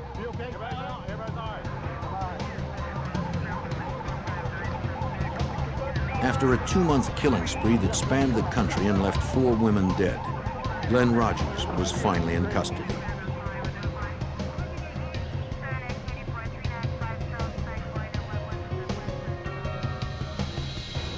The vehicle identification number of the white Festiva confirmed the car belonged to Tina Marie Cribbs, the victim in Florida. Technicians scoured the car for evidence. They found shorts with blood on them, a blanket, and a woman's purse. These and other items linked Rogers to the murders in Mississippi, Louisiana, and Florida.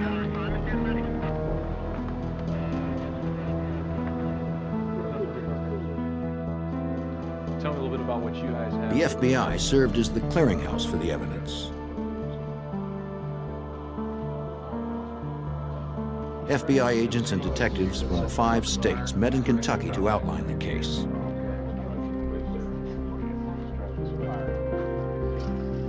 Special Agent John Huber helped plan the meeting. What they did do was put together all the information that everyone had, share information, and also that the FBI laboratory would process all the evidence in this case so that one agency would have custody of all the evidence and do the analysis. Agents and detectives agreed that their best case against Rogers was in Florida.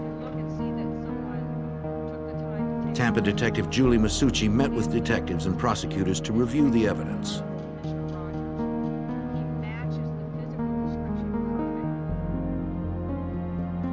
They believe the watch found in the tub with the victim belonged to Rogers. A photograph of Rogers with Mississippi victim Linda Price revealed he wore that type of watch. Detective Masucci was confident in her case due to the physical evidence implicating Rogers. We had Tina Cribb's car that he was apprehended in. We had some shorts that belonged to him that had some of Tina Cribb's DNA on them. The registration slip that Mr. Rogers signed himself, fingerprints that were found inside of motel room number 119, where the victim was found, and miscellaneous items that were found inside of the car when he was apprehended. On July 11th, 1997, almost 2 years after the murder of Tina Marie Cribbs in a Tampa motel room, Glenn Rogers was convicted of first-degree murder and later sentenced to death in Florida. 2 years later, Rogers was extradited to Los Angeles to stand trial for the strangulation death of Sandra Gallagher, whose body was burned in a truck fire. She poured over the victim's body and in the cab of the truck. He was seen. Prosecutors outlined the victim's final hours for the jury. They showed that Sandra and Glenn Rogers left McRed's bar together on September 28, 1995.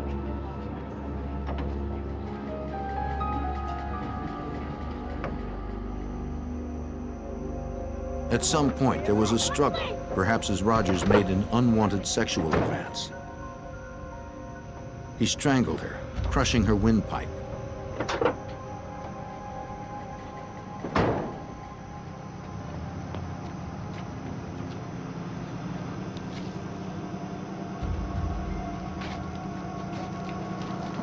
Attempting to destroy evidence, Rogers doused Sandra's body in the truck with gasoline and set it ablaze. Then he ran.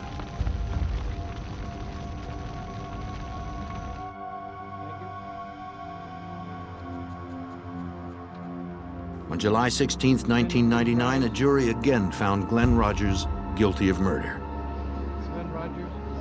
He was sentenced to a second death penalty in the state of California.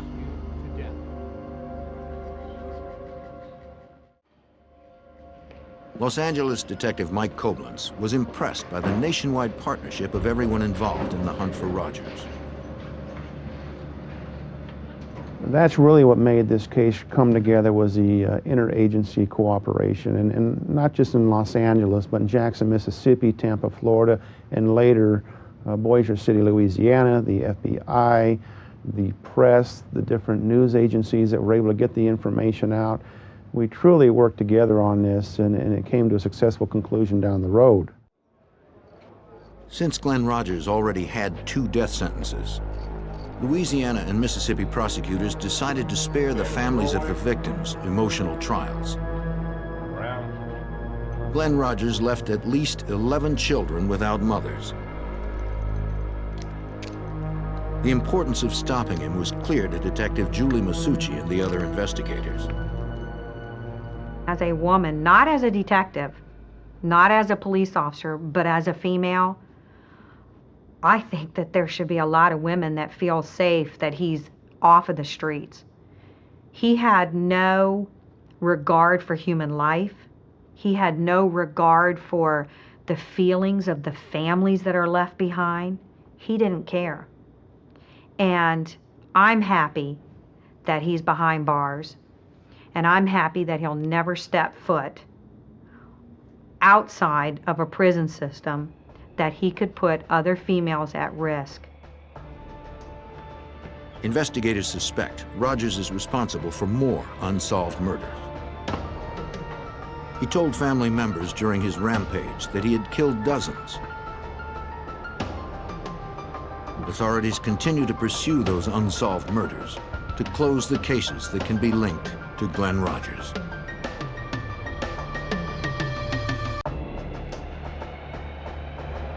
In the Pacific Northwest, tragedy would forever bind 3 women who would never meet.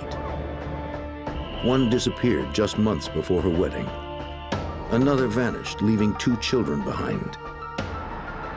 A third survived her night of terror and spoke for the others she never knew.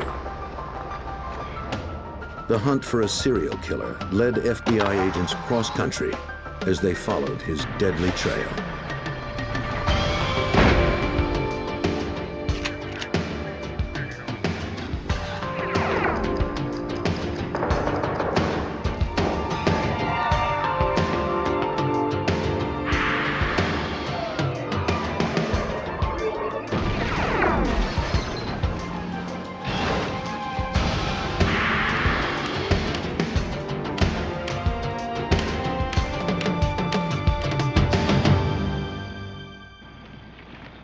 The disappearance of young women triggered a search that spanned the Pacific Northwest. Even a massive media campaign failed to locate the drifter who first charmed, then killed them. As investigators followed his trail, he always stayed one step ahead. I'm Jim Kallstrom, former head of the FBI's New York office. In a case that landed on the FBI's 10 most wanted list, agents hoped that the one victim the killer spared would help put him behind bars.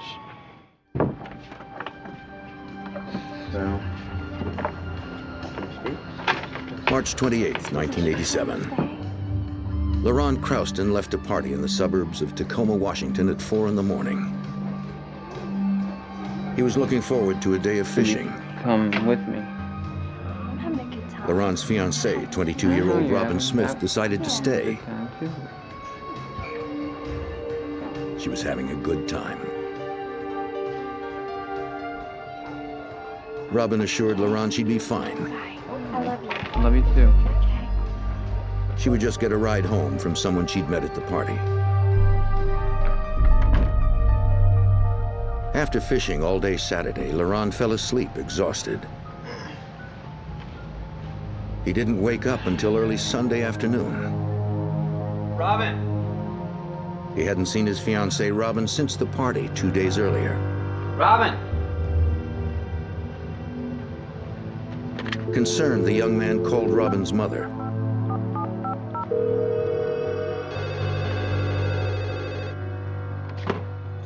Hello? Yeah. Edna Smith had assumed her daughter was with LaRon. No, let me check. Just a minute. Robin? She checked to see if Robin was in her old bedroom. Robin? No, I haven't seen her. Perhaps she'd come in late without being heard. LaRon told Edna not to worry. Okay, I'll be there in a few Maybe minutes. Robin all right? had decided to spend the rest of the weekend at their friend's house.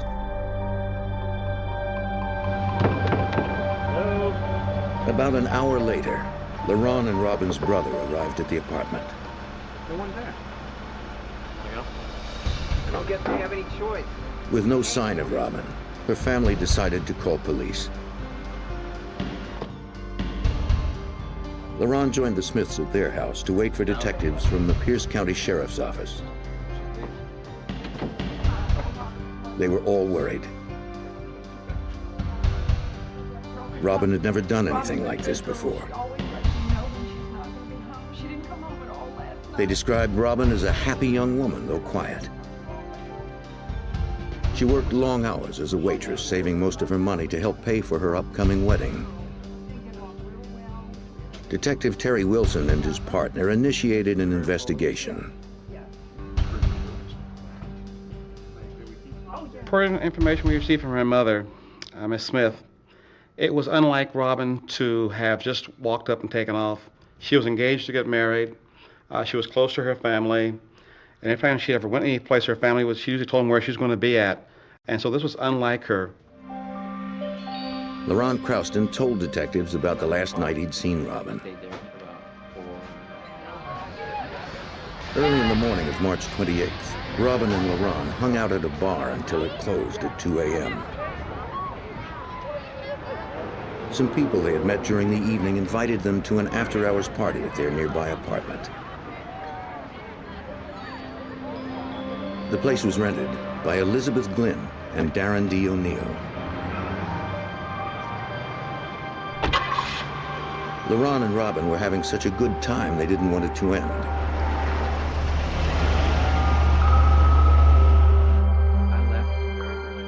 The last place LaRon had seen Robin was at the party. Before you got to the dinner, what time did you?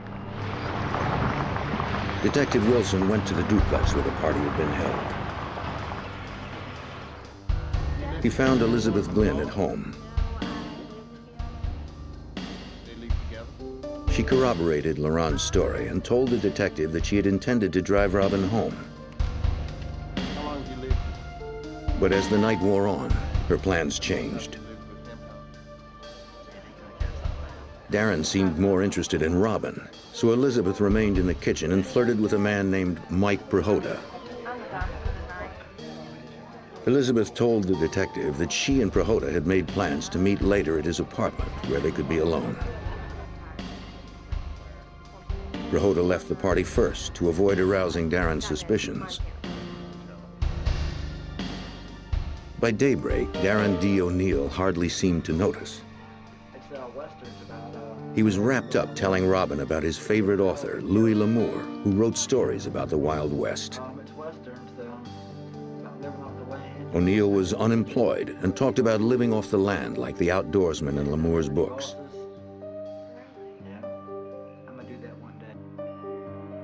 Elizabeth had heard it all before. At about 8 a.m., she left the apartment to meet Prohoda.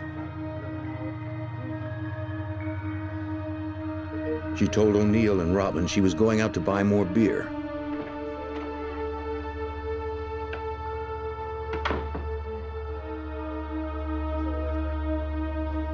When she returned 24 hours later, O'Neill and Robin were gone. Elizabeth pointed out that she found several items missing from the apartment.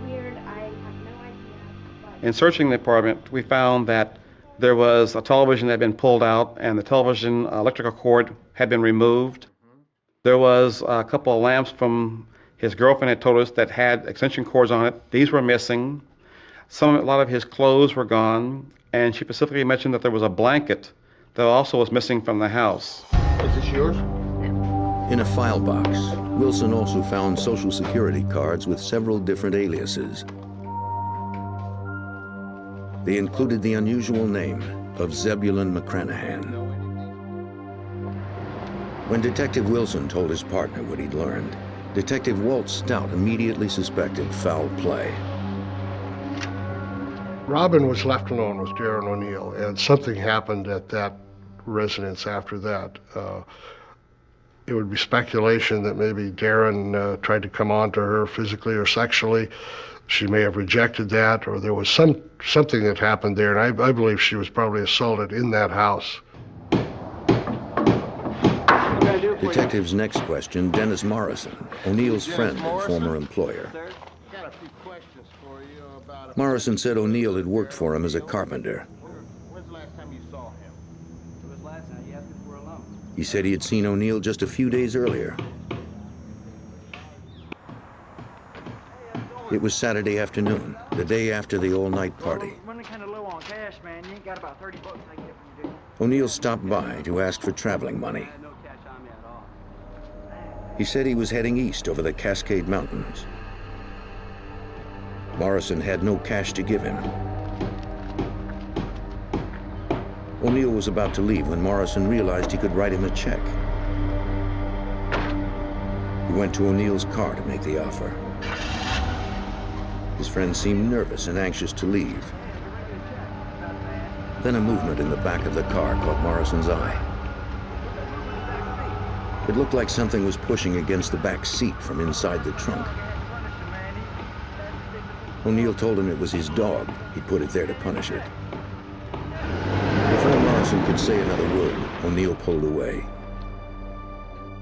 That's all he said. You haven't heard from him since. Morrison described the car as a tan Chrysler with Montana tags. It was the day after the party. Authorities knew they were 3 days behind O'Neill. By now, he could be anywhere.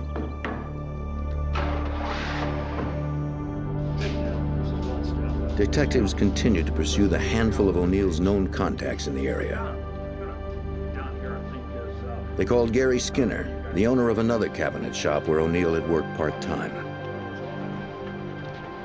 He told detectives he'd been looking for Darren O'Neill since his last day at work. When Darren left, he apparently took a hammer with him from the shop because it was missing, and Mr. Skinner couldn't account for it having been taken in any other way. With no leads pointing to his whereabouts, Pierce County detectives hoped O'Neill's past would provide some answers. A background check revealed that the suspect was no stranger to trouble. He had warrants out for him. He had been in trouble in Colorado. He had been accused of sexual assault, physical assault. All of his victims that we were aware of had been females. So a profile of him was starting to form that we was looking for a person who is possibly predatory in nature, but violent for sure. Pierce County deputies entered everything they knew about Darren D. O'Neill into the National Crime Information Database, the NCIC, a listing of criminals and victims nationwide. They included his physical characteristics, a description of his tattoos, and the make and model of his car.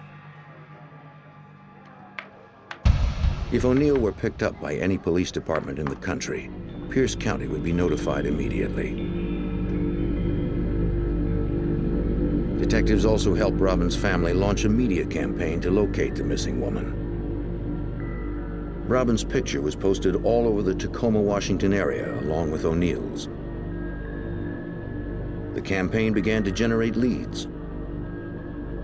O'Neill was spotted entering a local hospital alone on March 29th. There was no security at the hospital, but the ER nurses were nervous at this man's presence.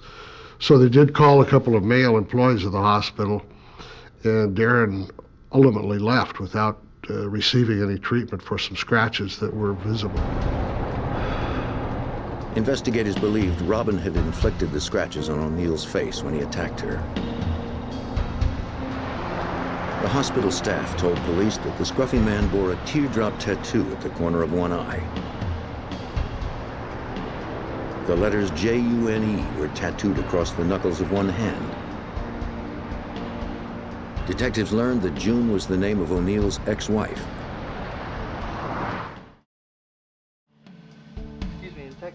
The media campaign continued to generate leads. A highway flagman had seen O'Neill in his car at 2 different locations on March 30th, 2 days after Robin's disappearance. The first sighting was on a highway construction site east of Tacoma. Construction, just keep it slow. O'Neill was heading south when the flagman waved him through. Keep it slow, sir. He also saw O'Neill a few hours later at a gas station off the same highway.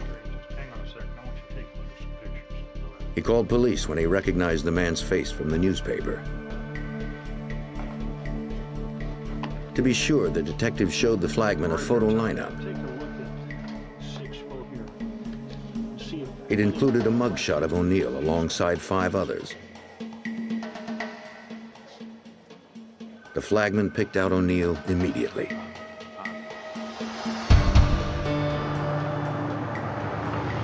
As investigators continued the hunt, a Washington state trooper spotted a tan Chrysler with Montana tags on the afternoon of March 30th. The same day the flagman had seen O'Neill. It had been abandoned on the side of Interstate 5, about 50 miles north of Pierce County, 2 days after Robin's disappearance.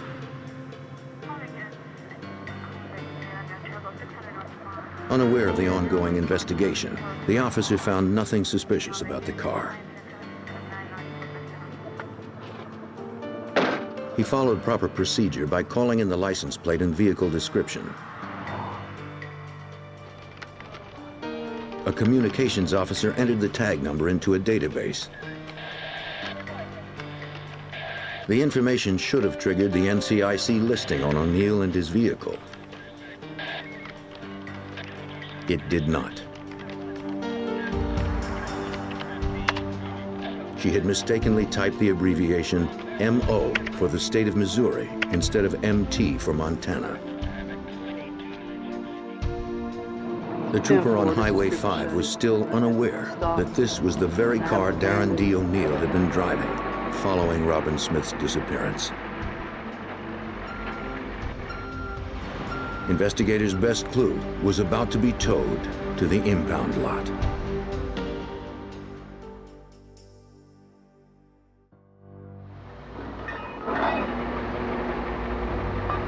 On March 30th, 1987, a Washington state trooper found a tan Chrysler with Montana tags 50 miles east of Tacoma.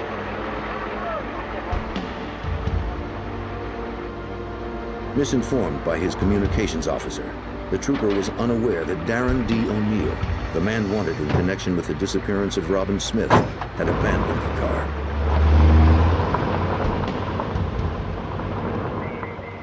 The vehicle was towed to an impound lot for future sale. A few days later, the local paper ran an article about Robin Smith's abduction. The story described O'Neill's car. It sounded similar to a Chrysler the tow truck operator had recently impounded. He checked the make, model, and license plate. They matched. He quickly notified police. Detectives ran a check of the Chrysler's vehicle ID number. A man calling himself Zebulon McCranahan was reported to have stolen it from an Idaho residence in 1986. Wilson immediately remembered the peculiar name from an ID card he'd found at O'Neill's home. It was one of the suspect's aliases. At the Pierce County West Precinct garage, detectives and evidence technicians processed the Chrysler. They hoped to find some trace evidence linking O'Neill or Robin to the car. While technicians searched the interior, the detectives moved to the trunk. They found a large quantity of dried blood.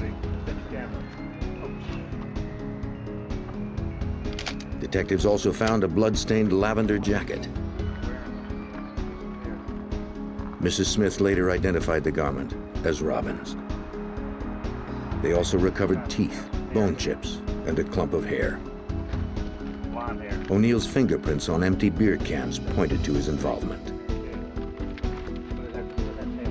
If Detective Wilson had held out some slim hope that Robin was still alive, it was now gone. We felt now that we probably had a homicide on our hands by the way the type of blood that was found in the trunk and the amount of blood that was found. And so we started focusing on Darren as a homicide suspect. At this point in time, the whole tone of the investigation started changing. But to charge O'Neill with murder, examiners at the Washington State Forensics Lab first needed to confirm that the hair and bone fragments belonged to Robin Smith. Pierce County sheriffs requested Robin's dental records and blood types sent to the lab. But there was a problem. Robin had not been to the dentist since childhood. She also had never documented her blood type. Since a definitive match with known samples could not be made, murder charges could not be filed. As the hunt for suspected killer Darren D. O'Neill ground to an abrupt halt, 120 miles to the north, Detective Carlotta Jarrett of the Bellingham, Washington Police Department was working on a similar case. Wendy Aughey, a 28-year-old single mother, was reported missing when she failed to pick up her daughter. Wendy had a date the evening of April 24th, 1987. She left her daughter with the child's grandmother. When Wendy failed to return her call, the grandmother drove over to her house to find the little girl's favorite pillow. On Wendy's bed, she found bloodstains and called the police. Detective Jarrett obtained a warrant to search the house. Wendy's car, a red Ford Torino, was missing. The front door to Wendy's house had been left unlocked. Her wallet and keys were missing. In the bedroom, Detective Jarrett found evidence of a brutal attack. There was bodily fluids in the bed, and there was a great amount of pooled blood underneath that pillow, which had seeped to the mattress below. There was low to medium impact velocity blood spatters on a wall, and there were also blood smears on the wall. Bellingham police retrieved the entire bed as evidence. On the headboard, they found more of Wendy's blood, along with 2 blonde hairs that did not belong to the missing woman. Police also recovered an acrylic fingernail. Wendy's friends told police that she had worn acrylic nails on her date with a man named Michael Johnson. Wendy had met Johnson earlier that afternoon on her lunch break. He was the new bartender at La Paloma restaurant. Detective Jarrett checked the restaurant for leads. I contacted the owner to see if she'd filled out an employment application for Mr. Johnson, and the only thing she had was a placemat that he had written some information on. She gave that placemat to me, and we did and processed it for fingerprints. While the detective waited for results, she visited a local mission which the bartender had listed on the placemat as his residence. Detective Jarrett spoke to the desk clerk at the mission, who remembered the day Johnson checked out. He had seen Mr. Johnson at the mission at 7:30 in the morning on the day after that Wendy he had a date with him. And at that time he was wearing black slacks, a vest, a white shirt and a tie, and told him he was going to work. He also said he had met a lady and he was going to move in with her. This person also said that Mr. Johnson was driving a red Torino and drove away in it. Previous to this point, he had had no vehicle. On May 4th, 1987, Jarrett received a phone call from police in Eugene, Oregon. They had found Wendy's car, a red Ford Torino, abandoned in the parking lot of a tavern. Inside, police recovered fingerprints that matched the fingerprints found on the placemat. A check through the automated fingerprint identification system revealed that the prints belonged to Darren D. O'Neill, the man wanted for the suspected murder of Robin Smith. Detective Jarrett contacted authorities in Pierce County, 120 miles south of Bellingham. They quickly realized there were striking similarities in both cases. Since we were convinced that Darren O'Neill was responsible for Robin Smith's death, and we also felt that he was responsible for Wendy Ahi's disappearance and possible death, we felt that the rest of the people in the country were also at great risk from Darren O'Neill.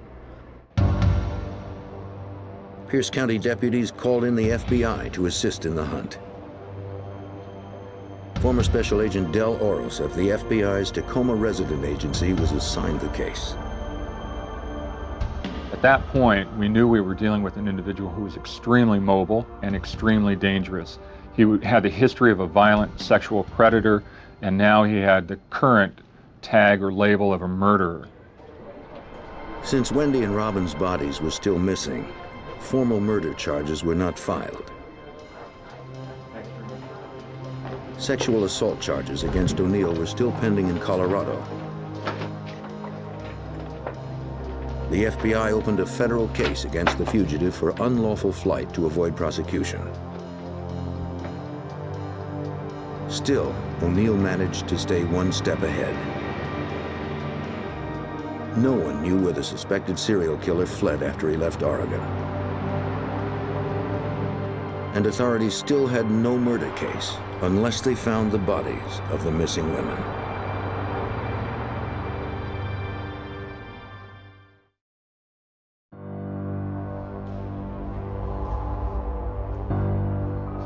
In May 1987, evidence pointed to the brutal slaying of 2 innocent women in Washington state. The FBI and local police launched a media campaign to flush out suspected killer Darren D. O'Neill. Dozens of agents fanned out to investigate sightings all over the Pacific Northwest. Yes. O'Neill was spotted hitchhiking at truck stops north and south of Seattle. One trucker gave O'Neill a ride on May 23rd. He claimed his passenger thanked him for the ride because the cops were after him. The trucker pulled off the highway a short time later and left O'Neill just a few miles outside the city. Special Agent Del Oros recalled that even as leads came in, the hunt for the elusive killer did not get any easier. The months immediately following the disappearance of Robin Smith and Wendy Ahi were extremely frustrating. Because of O'Neill's change in facial appearance, a change in weight, people were consistently telling us that the pictures that we were showing of O'Neill were actually 2 different people. Well, they weren't.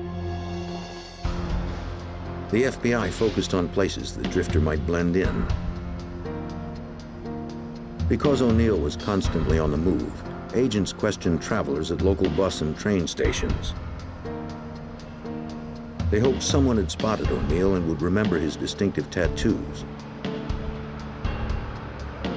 Even when they found people who had seen the fugitive, it was always too late.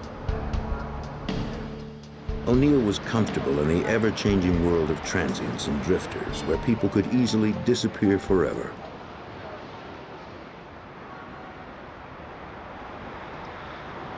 It wasn't as though we were going to find Darren O'Neill at the local Ramada Inn. It forced us to take a hard look at the reality of having to search for him in places where he would blend in very, very easily. By way of example, we looked in bus stops, homeless shelters, day labor camps. He was certainly not anyone who was going to be holding a 9-to-5 job, which really did increase the difficulty in trying to find him as the pursuit went on through the subsequent months. While agents and detectives continued to pursue hundreds of mostly false sightings, detectives were called to the rural area surrounding Crystal Mountain, just east of Washington State's Mount Rainier. Hikers had reported finding what appeared to be human remains. The location was close to where a flagman had seen O'Neill's car about a month earlier, not long after Robin Smith's disappearance. Just inside the wood line, officers spotted a jawbone and a skull. Each item was carefully flagged before it was retrieved. As Stout and Wilson surveyed the crime scene, they wondered whether the remains were Robin's. Investigators also found other bones scattered in the vicinity. Folded clothing was found, hidden in the base of a nearby tree. It matched the description of the outfit Robin had worn to the party. They also recovered a wallet. Inside, they found Robin Smith's driver's license. Investigators fanned out to cover a wide area. Their persistence paid off. They found a claw hammer with markings similar to the one reported missing by one of O'Neill's former employers. Detectives also suspected it was the murder weapon. The Pierce County medical examiner agreed. A careful examination of the remains revealed that Robin had probably died as the result of blunt force trauma to the head. Darren D. O'Neill was charged with first-degree murder. Once the remains of Robin Smith were found, we certainly had the confirmation that a murder had occurred. And by virtue of that murder, the Washington federal authorities then issued their own separate and second investigation. They issued another unlawful flight to avoid prosecution warrant for him. The FBI was more determined than ever to get their hands on the man responsible for this heinous crime.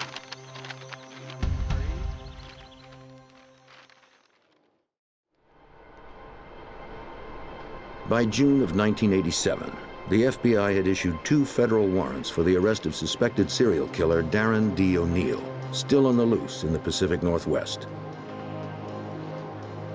The remains of one woman had been recovered close to Mount Rainier. The second woman was still missing and presumed dead. Since O'Neill was last known to be in Eugene, Oregon, Special Agent Michael Elsey of the FBI's Portland field office was called in. Knowing that he was a sexual predator, I went and checked with the local police agencies with some of their sexual assault cases to see if his MO fit any of, or description or anything fit any of their pending cases.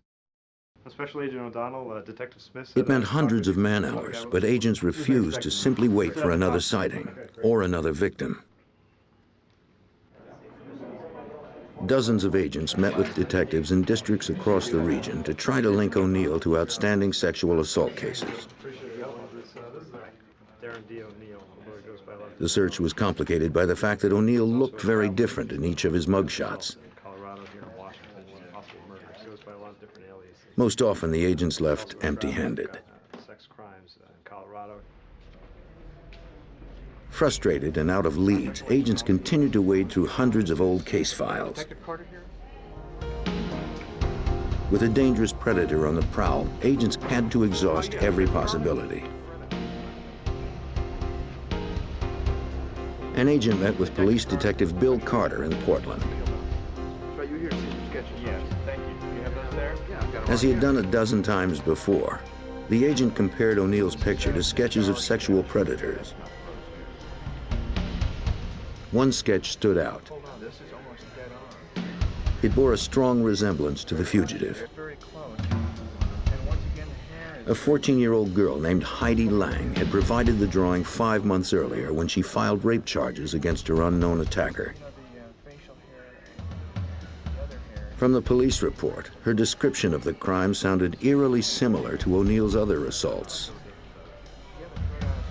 I'm looking at the photos of Mr. O'Neill, especially when he had a beard and the glasses. I saw that there was quite a bit of resemblance between the two, and the method and MO were similar as well. Luckily, he did not kill Miss Lang, as he had other subjects.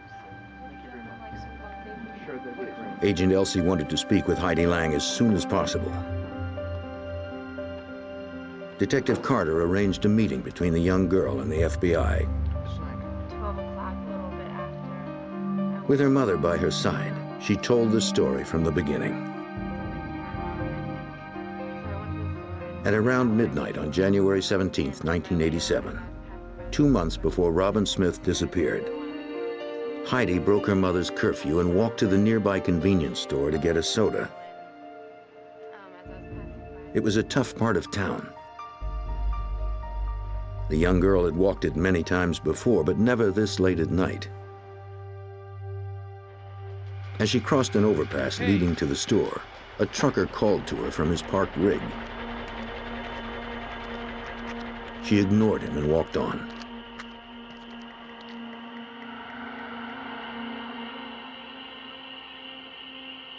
It only took her a few minutes to get the soda. Then she started back home. She walked as quickly as she could to get back before her mother knew she had left. Heidi told investigators that as she approached the overpass, the man and the truck were gone.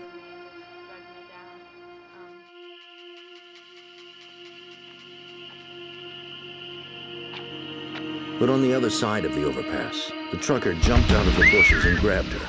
Get in the drill.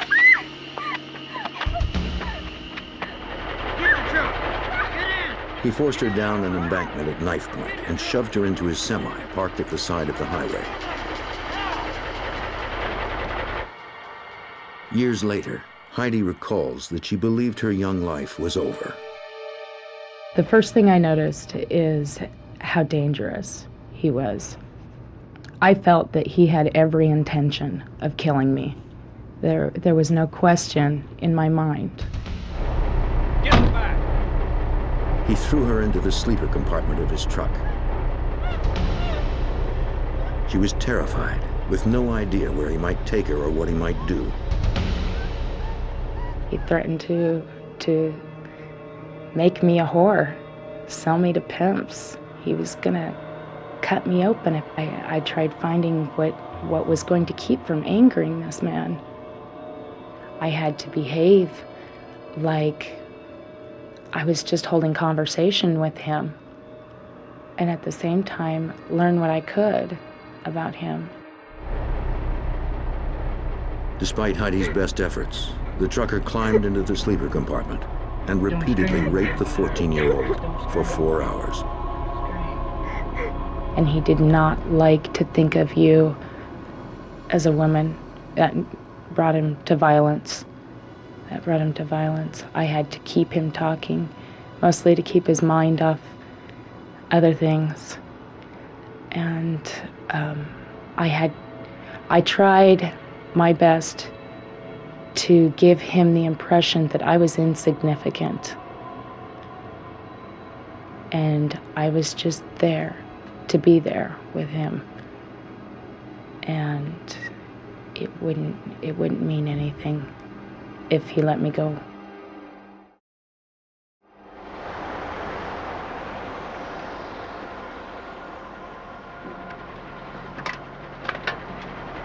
Heidi's insight and courage paid off. After suffering hours of abuse, her tormentor let her go. She ran until she reached a truck stop. She asked an employee for a ride home.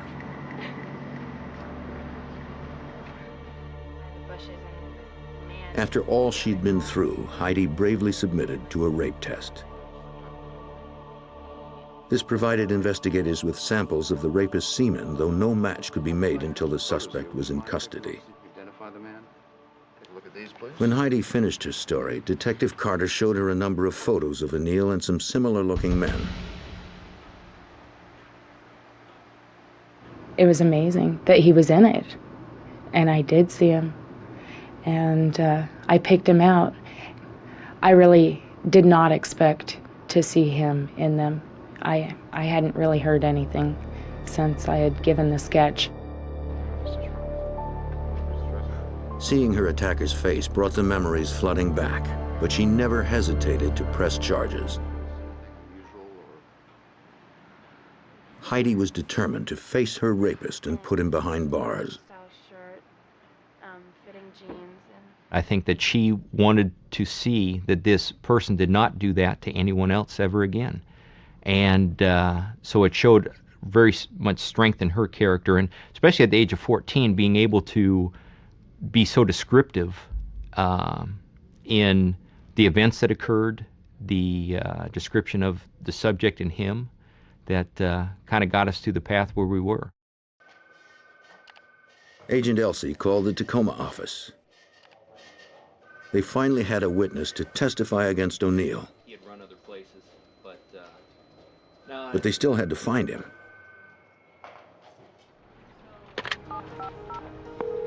Agent Del Oros called FBI headquarters in Washington, D.C. to request additional assistance. On June 18, 1987, Darren D. O'Neill's name was placed on the FBI's 10 most wanted list. The case was now a priority for every FBI office in the country. Agents had to find O'Neill before he could strike again.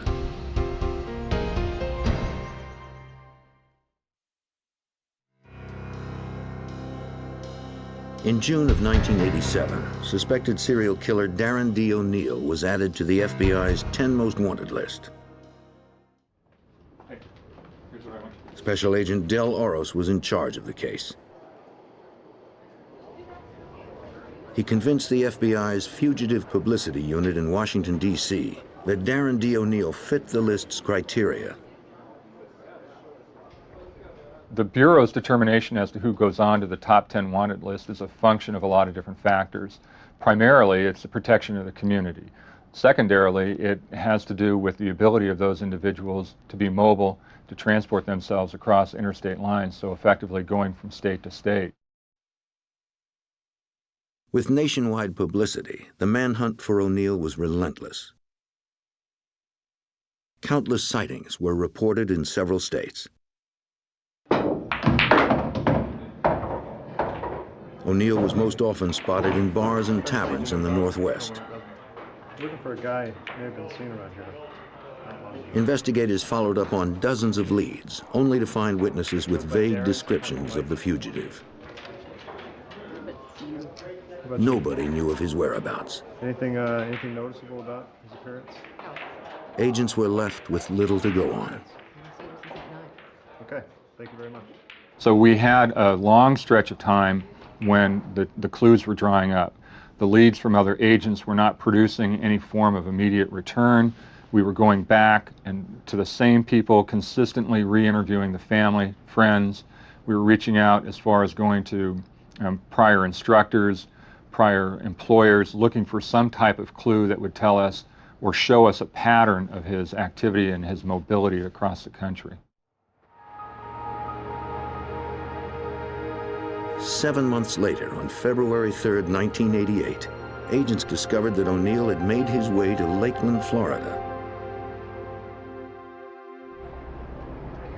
He was spotted by a Lakeland police officer conducting what appeared to be a drug deal. Got some good stuff. You got the money? The officer was unaware that O'Neill was wanted for murder.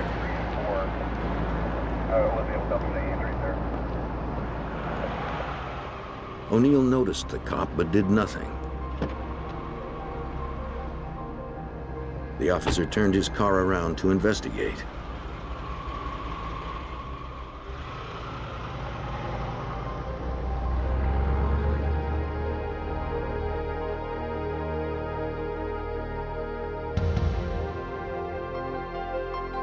When the cruiser pulled past the stopped car, O'Neill pulled up and asked for directions, pretending he was lost.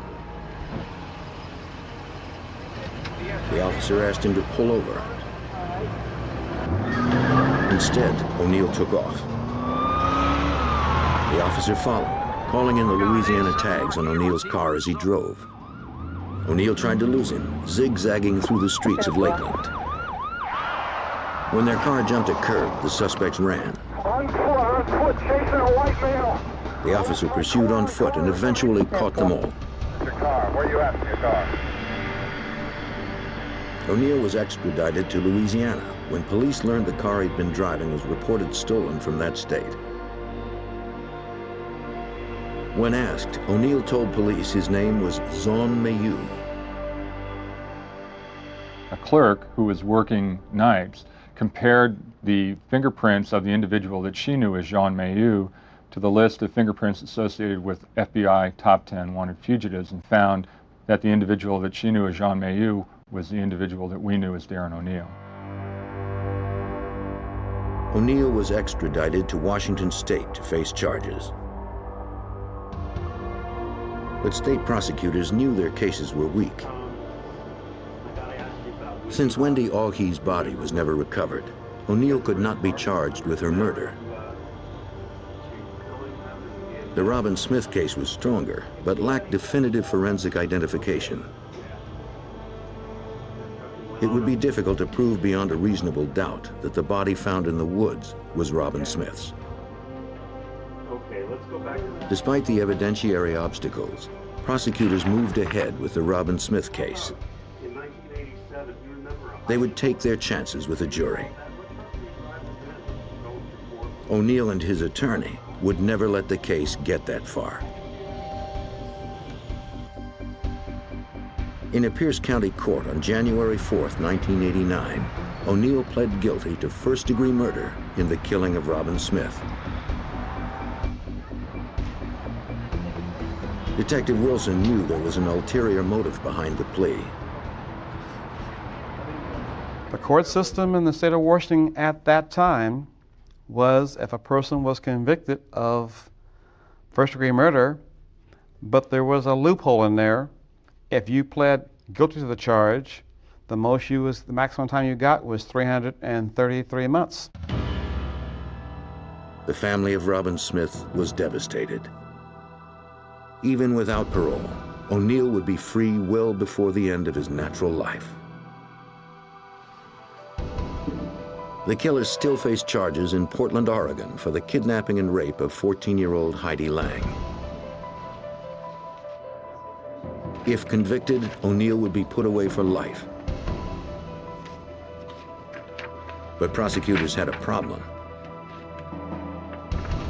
Deputy District Attorney Charles Sparks recalls that the rape kit Heidi had provided at the time of her assault would not be admissible for a comparison with O'Neill. There was a sexual assault kit that included vaginal swabs that were taken, and that had molded because of the way these things were stored back then, and it was not usable. And DNA evidence would have been very helpful, but we just didn't have it. On May 16, 1990, as O'Neill's trial began, prosecutors knew their only chance was to put Heidi on the witness stand to face her attacker. It would be traumatic for her, but it was their best hope for putting O'Neill behind bars for good. So it was very difficult for me to testify at the trial. It was even more difficult to look at him face to face. It was very frightening, very scary experience. First of all, at this point, I had promised this man that I wouldn't tell anybody what happened. And this is a man who had no qualms about going after anybody, even just a girl walking down the street in the middle of the night. I knew I had to put him away, or I was as good as dead. That's the way I view it. From here today, could you point to that man? Heidi pointed out the man who had kidnapped and raped her, sitting sullenly just a few yards in front of her. Her testimony was enough to convict O'Neill. The jury found him guilty on all 16 counts of kidnapping and rape. Under Oregon law, he was sentenced to 135 years in prison.